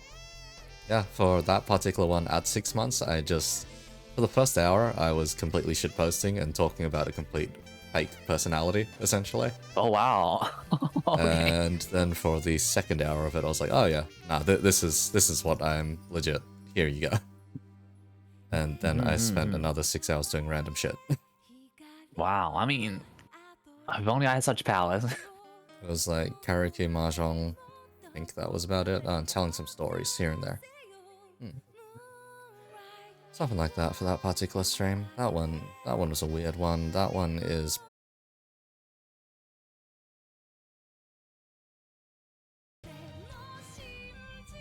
Okay, we're back. Not a word on the policies. Not a word on policy. Okay.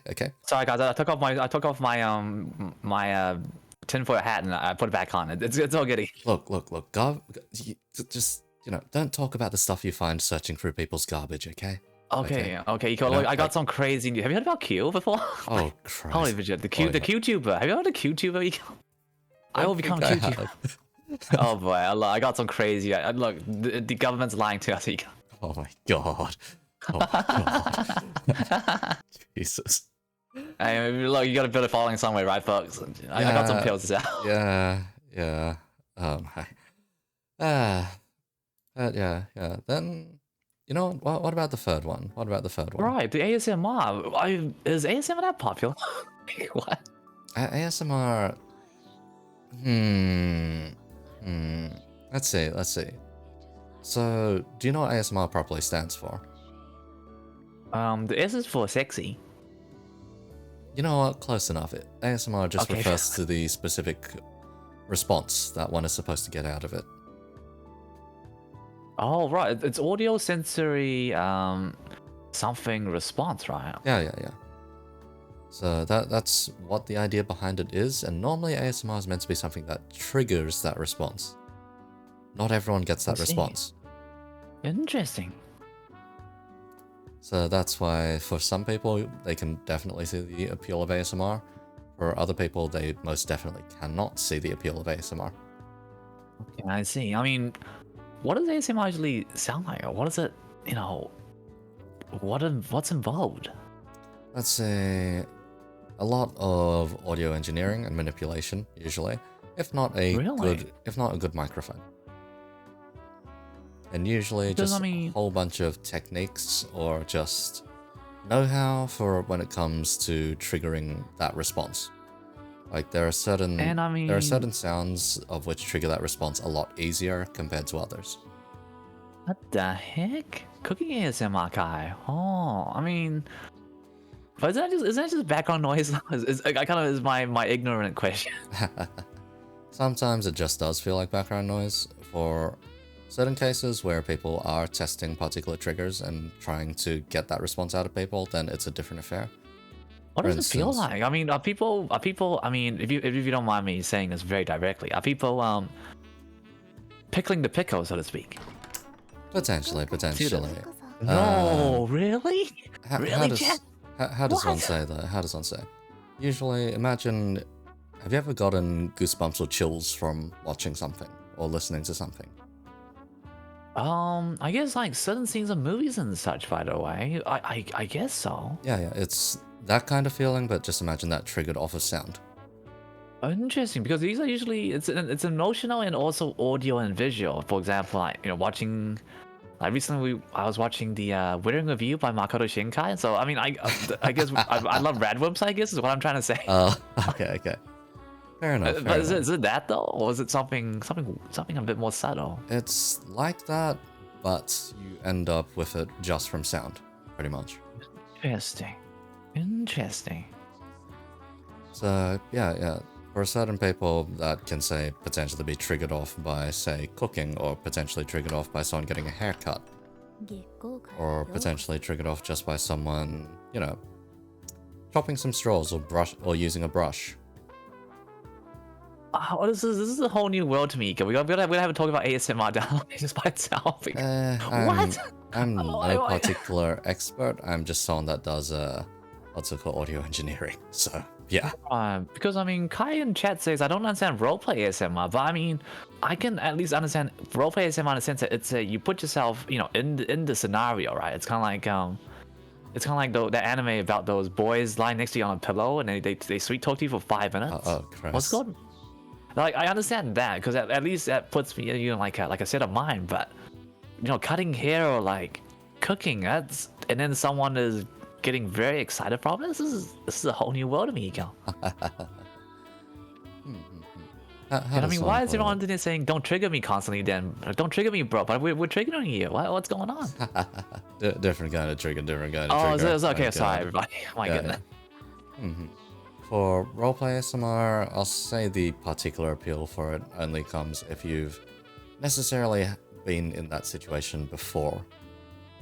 And then right, because I mean, from there you can just use the thing to reconstruct the experience. It's like a voice drama basically, a RPG, a roleplay ASMR, I think. Kind of. For that kind of affair, or for the main part that people usually think of when it comes to ASMR is just 3D audio, essentially. Oh, okay.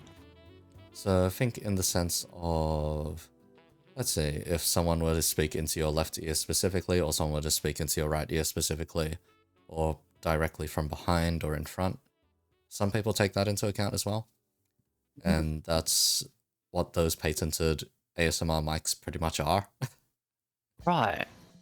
Like, Studio, for instance, in horror games. Oh, yeah. It is used in horror so I mean, stuff, I understand definitely. that, but as someone, I've seen some of our peers do things like, like air cleaning ASMR. I was like, I'm sorry, what? Why? I'll say some people enjoy the feeling of getting their ears cleaned. That's for them, I guess. That's for them. I guess. Look, it's a niche, but it's working. Like, it's one of those things that certain people find appeal in. For instance, here's a pretty simple one to think about. Mukbang, for instance. When you watch someone eat food? Yeah. In a certain sense, that can eventually, if for certain content creators, that can be ASMR as well. Oh. Oh, right, because the A is for audio. Oh, wait, no, it's a visual, so the VASMR, I guess. Sort of. Essentially, it becomes just the sounds of eating and whatnot are great for some people.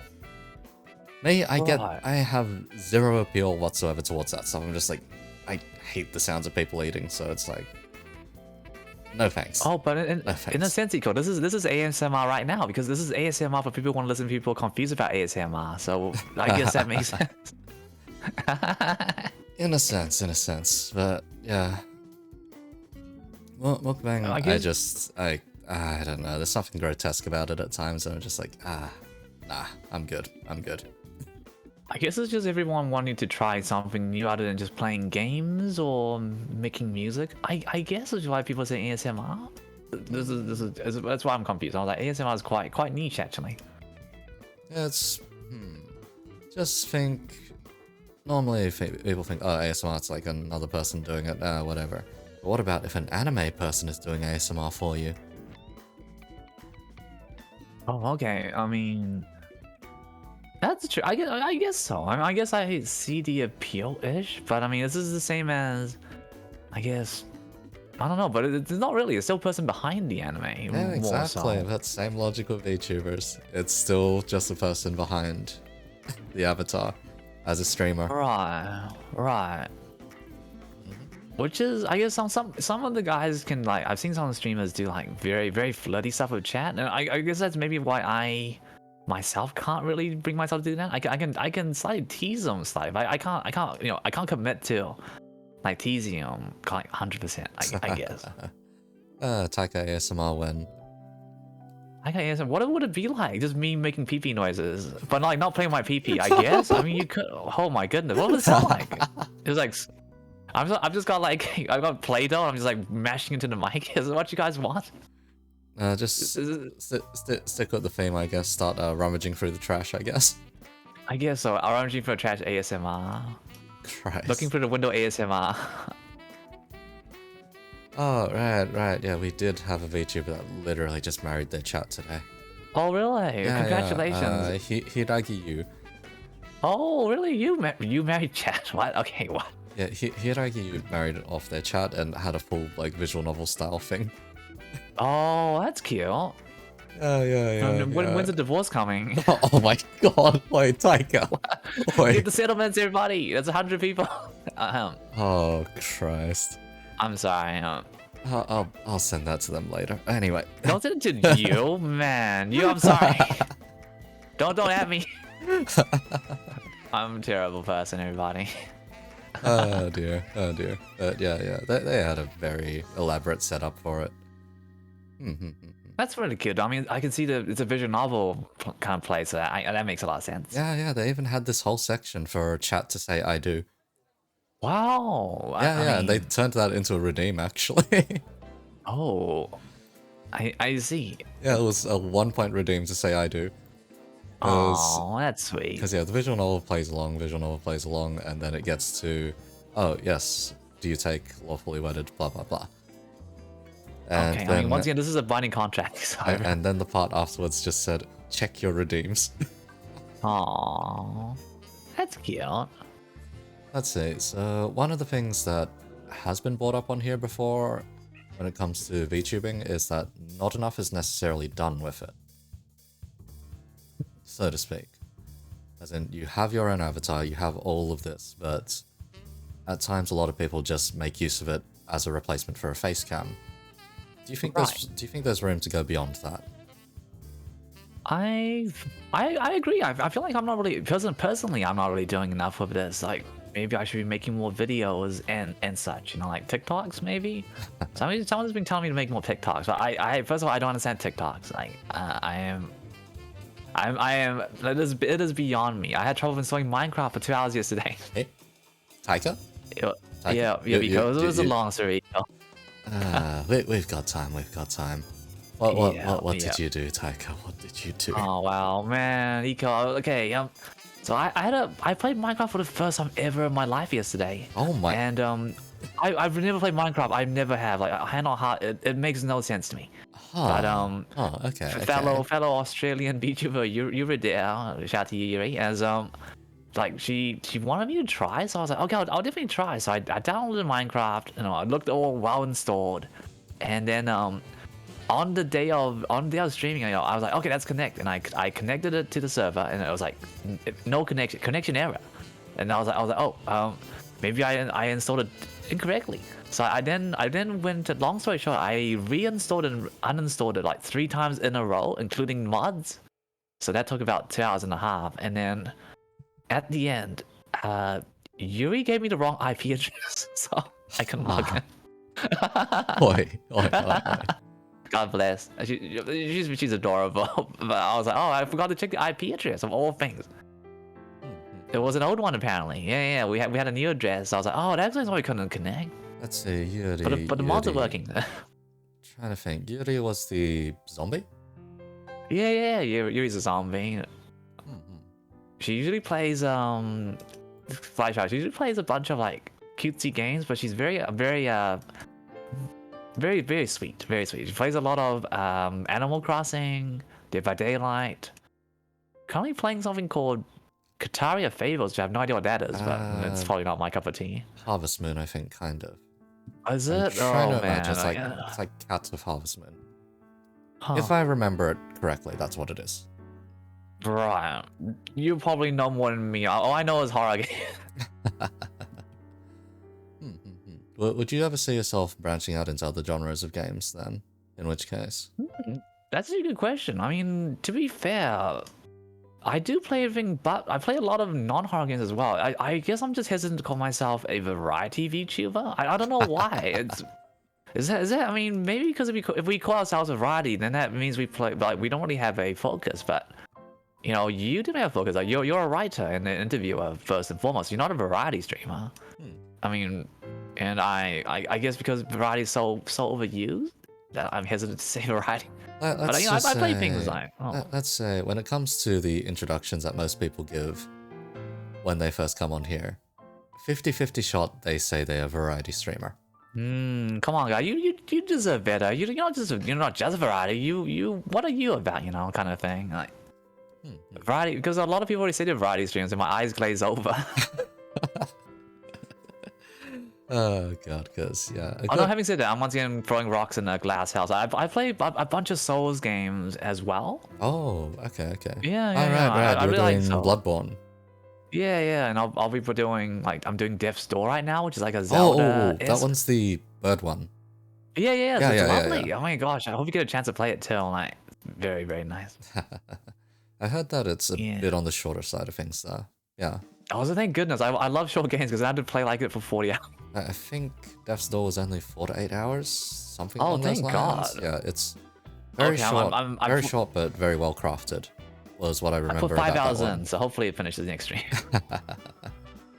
Fair enough. 'Cause yeah, Souls games. I have a lot of things to say about Souls games. Oh, I bet. A lot of controversial opinions. They probably... Okay. To an extent, they deserve their own genre. To an extent. There are enough mechanics and whatnot to justify having it as its own genre.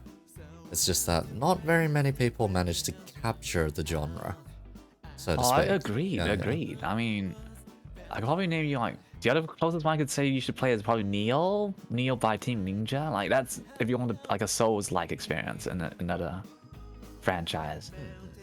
Here's the thing, I wouldn't even let's say Neo does fit pretty much, but the main issue with Neo is just the brutal difficulty in comparison. Is it? Oh. Yeah, so Souls games at their core aren't actually about difficulty. Right. I guess it's about observation and like just be a practice. The thing is, Souls games have a bit of a skill floor issue, essentially. Skill floor is a bit high. Skill ceiling, however, is not that high. Even people with thousands upon thousands of hours in a Souls game aren't that much better than people that have only got a couple of hundred hours, for example. Yeah, it's like dating, Nico. Ha. God freaking damn it. Wait, if you've amassed thousands and thousands of hours dating, aren't you terrible at it instead? Man, I wish. I got thousands of hours in something else, but even then. But yeah, pretty much what Alex has put there. Souls like slow-paced slasher with Metroidvania, kinda. There's some extra considerations here and there. But, yeah. in the sense, Souls games are meant to be fair. That is one of the main things about them. If rules, I guess so. if rules apply to you, they should apply to everything else. Unless, of course, those rules are not meant to apply in the first place. So, have you played Dark Souls 1, for example? I have. Yep.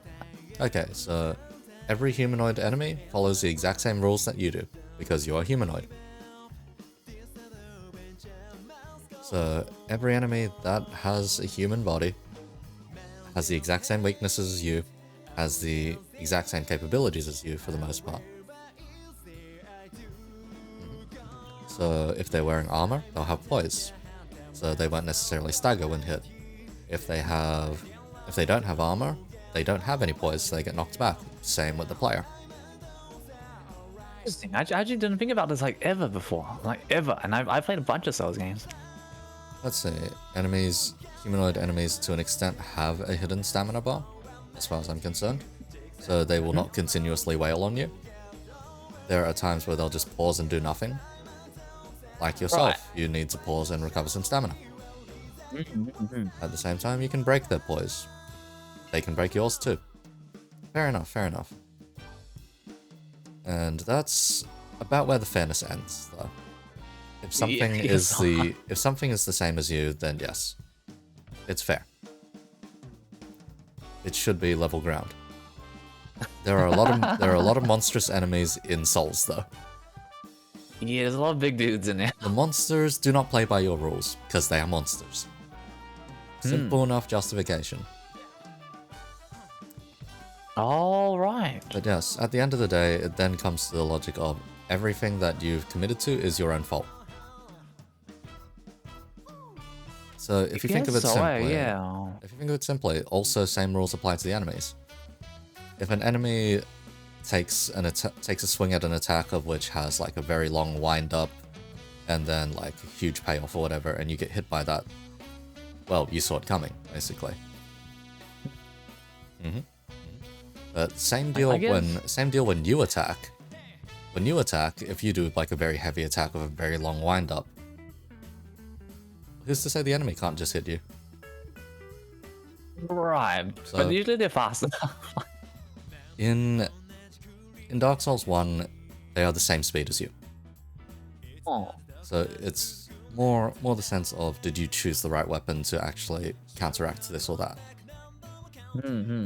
In Dark Souls 2, it's okay. It's okay. Some enemies are a bit faster, a bit more unfair. Actually, no, in Dark Souls 2, they just threw the rulebook out the window and just played on the fact that everything is bloody hard. Oh, it's definitely a faster Dark Souls for sure.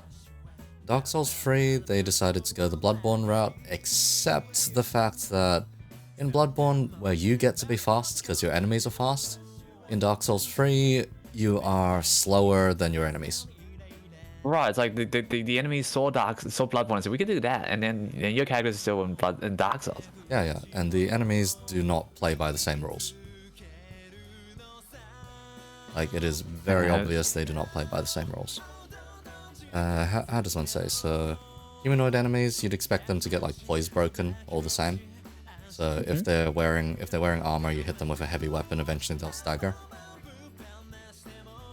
And yeah, that does happen. The problem comes when the player is the one receiving the attacks. Yeah, because they have more HP than us. As players, bosses have more HP than us. It's not fair, guys. So here's the thing. When you get hit by anything in Dark Souls 3, you automatically stagger. Oh, right, you stagger, yes. You stagger immediately, not the same for enemies. That's when it starts being unfair, that's when it starts being a bit troublesome. So that's a particular thing that I don't like about the later Souls titles. Because it's always been a Souls thing. Also, when you walk around an enemy, some will just rotate on a spot facing you constantly. Like that's always been like a weird Souls thing. Yeah. So it's hard to stab it back. Here's the thing, you have that option too, though. Like, if you lock onto an enemy, then, your character model rotates around to lock onto them. Rotates around as well. So maybe it's just the engine. So here's the thing, it's mirrored, so it's fine. That particular That's an thing. interesting way to consider. Once again, I've never considered the fact that it's fair because it's mirrored. Interesting. Yeah, a lot of elements are mirrored, and a lot of elements make sense. That when you make a mistake, it's your own fault. Pretty much. It is 100% your own fault. Alex and you can... Alex in chat say, "Oh, sorry."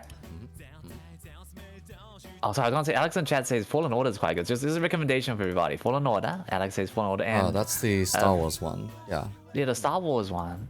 And Velatris there says Code Vein. Not too bad. No, good choices, everybody. Oh, for Code Vein, I actually picked it up on this sale and got Rainer to pick it up as well. So, yeah. Oh, heck yeah. We'll probably be going you guys through have a that David sooner or Code later. Vein. Must be nice. Come on, look at these normies playing Code Oh Vein. god, this guy. Why don't you go Cold Kiss? Why don't you go Cold Kiss, huh? Jeez. Jesus Christ, you I'm teasing bastard. everybody. It's very sweet. Hey, good, very good. Yeah. That's more or less my take on Souls games. There's a lot of nice design considerations in there. It's just that particular one that they lost over time is not great. We'll see if they can, they can fix up this new Elden Ring game next year. Elden Ring? Yeah. Elden Ring... I wonder.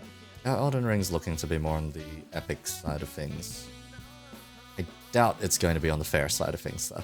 At all. I wonder, right? It's an open world, so is it probably easier to cheese? I'm not really sure. Potentially easier to cheese. I think there'll be a better advantage for anyone who uses a bow, for instance. Or bow or magic, because you can exploit that range a lot better. Yeah, the magic looks really strong too. Yeah, the magic looks quite over the top. A lot of screen clutter. That's one of the more problematic things about later Souls games as well. Just the sheer screen clutter.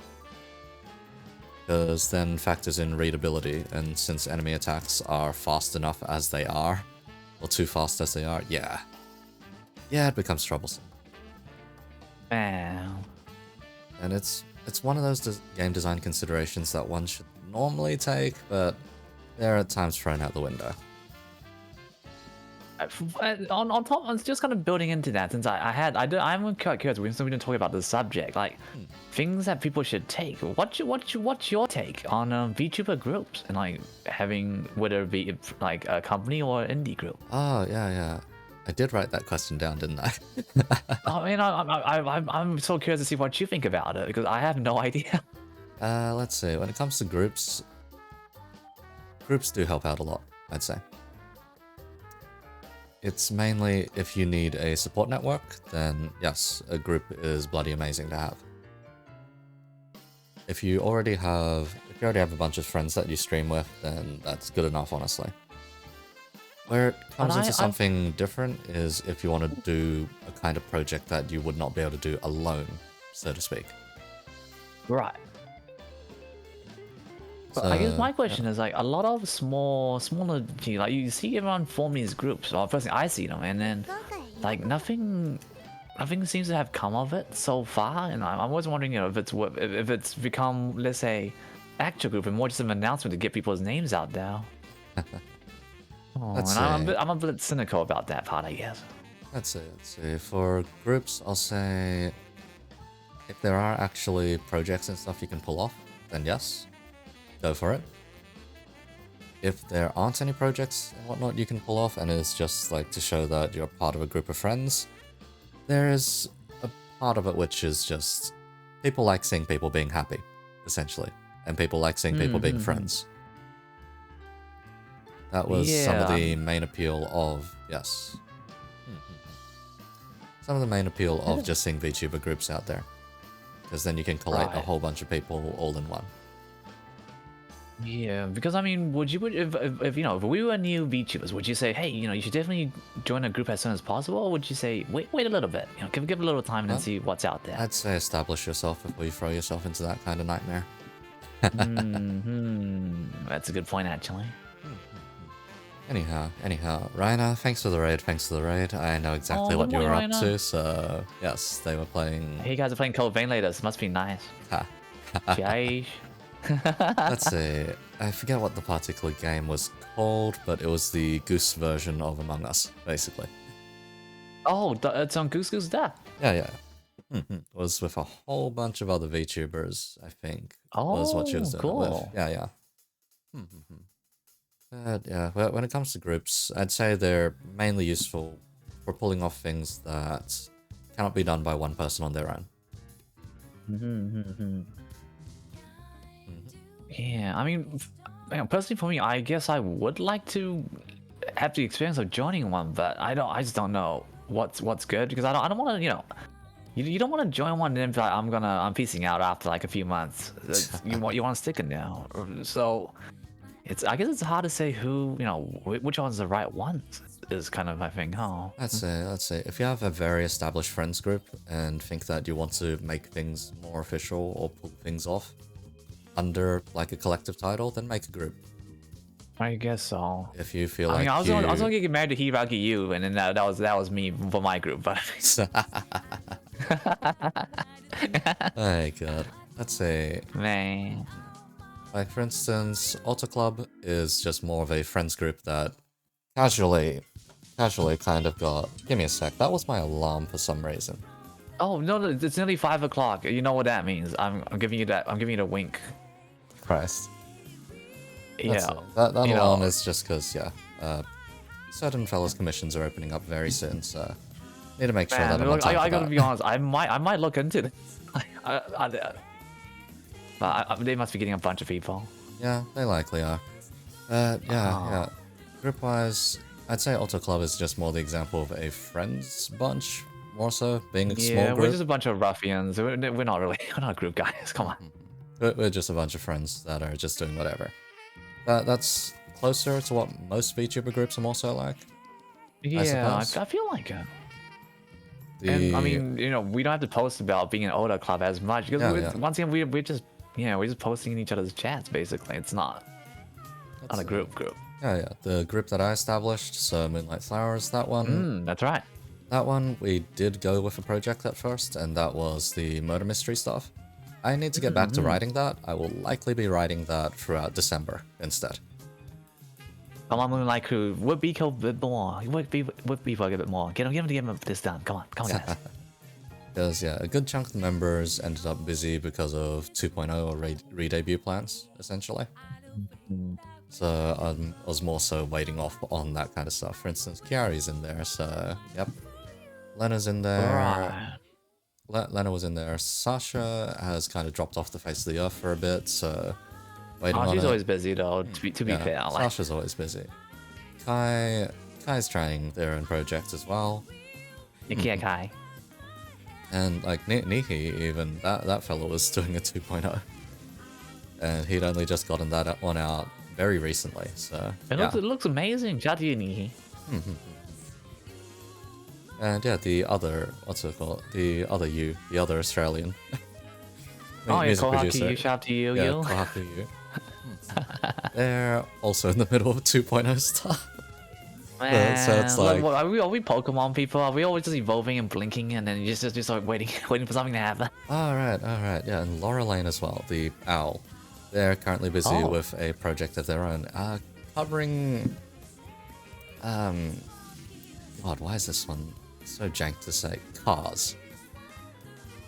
Oh, cars. Right. The crow tuber. Owl. Yes. Owl. Yes, Oh, right, sorry. Cars. Freaking cars. And I've seen the preview of the script and I'm just like, oh my god. Why are there so many sections? Maybe a little bit less sections. I haven't seen it myself personally, but maybe just be you. Don't read it out of PowerPoint. Like when you're doing it. It was, oh god, what the hell is happening? For that. Yeah. Because that one's just gonna be one very big VOD, is my guess. Christ. Yeah, it's gonna be some epic movie for sure. Yep. Alright. Anyhow. Last set of questions, I suppose. Yeah, I mean, look, you gotta go. You're busy bartender. Speaking of which, very easy set of questions. It's just recommend some food. Any food whatsoever. Oh, of course. This is my favorite one actually. I love hamburgers. So please get a hamburger. Luckily, I eat a lot of fine dining, so get a McDonald's Big Mac with a frozen Coke. This is all I know as a trash person. This is all I deserve. Honestly, no, I really like burgers. So anything burger, treat yourself. I haven't had a burger in so long. I'm kind of jonesing for one right now, like real talk. So one day I'll get and a drink. A drink. I don't drink alcohol, to be honest. I'm a teetotaler. A teetotaler. I don't know how to say it. Yeah. But I really don't drink at all. At all. If you ever meet in real life, I will not drink. It's impossible. I just can't drink. Oh. Yeah, really. I get really sleepy and I feel. Maybe this is what drunk is called. I don't really know. Let's say. So a lot of tea. Tea. What kind of tea then? What kind of tea? Okay, sure. I mean, for all your streamers out there, if you ever, if you get throats a bit dry, I recommend chamomile and honey, or chamomile and green tea. Yeah, because you're talking a lot. You want to keep yourself hydrated, but you don't want to drink too much, so you don't use the bathroom. Like, don't use the bathroom. That's a weakness, everybody. Pee on the stream if you have to. ASMR pee right now. I'm peeing right now. This is how we end, right? Okay, this is okay. Jesus Christ. Okay, because God. Here's the thing. Here's the thing, of the more horrifying stories I've heard, it's just when chatting at Casca, he's like, "Oh, you don't have a bottle under your table?" I'm like, huh? But isn't Casca trolling though? Surely. I'm not sure. Oh my goodness! I mean, he's posted a picture of a bottle with suspicious liquid in there. I am not sure. Posted a picture of his thighs and knee socks. So, I mean.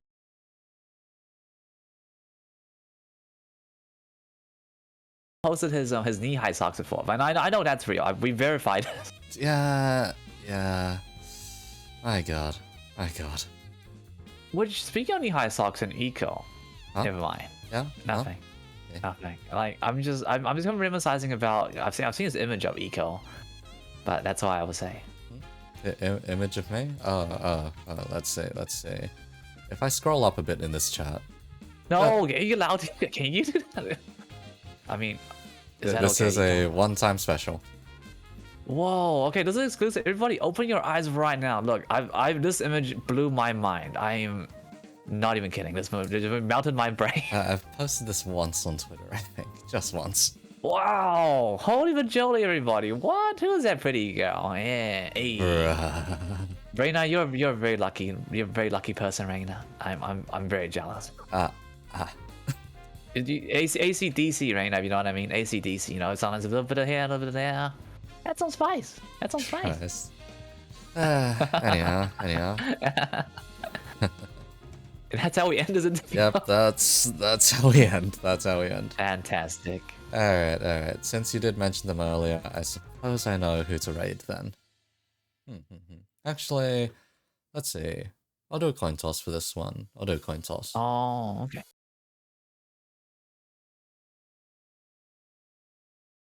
Hey, don't mind. Normally better off on a Sunday than this, but oh well. Alright. I rolled the dice. I ended up with Kiari. Oh, that is Kiari. Congratulations, Kiari. You have won the Eco Raffle. Kiari doing her debut. So once again, your 2.0 debut. So congratulations, Kiari. Hi. Alright. Let's see, I did hit the start raid button. Did that actually go through? I mean, who knows? I mean, I could talk with you for hours, like really, real talk. Oh dear. We got do this again, Eco. We got do this again. Doesn't have to be an interview. We just. Oh, we can just shoot the shit. Yeah, that's fine. Alright. Let's see. Okay, I think that raid is now working, and my alarm's going off again. Good lord. There you go. Okay. I'll shoot us to an ending screen in just a moment. Thanks, Taika, for accepting the interview, nonetheless. Thank you for having me. It was really fun. This is nice. I do miss chatting with everybody. We'll see if we can't get that lot together again some point.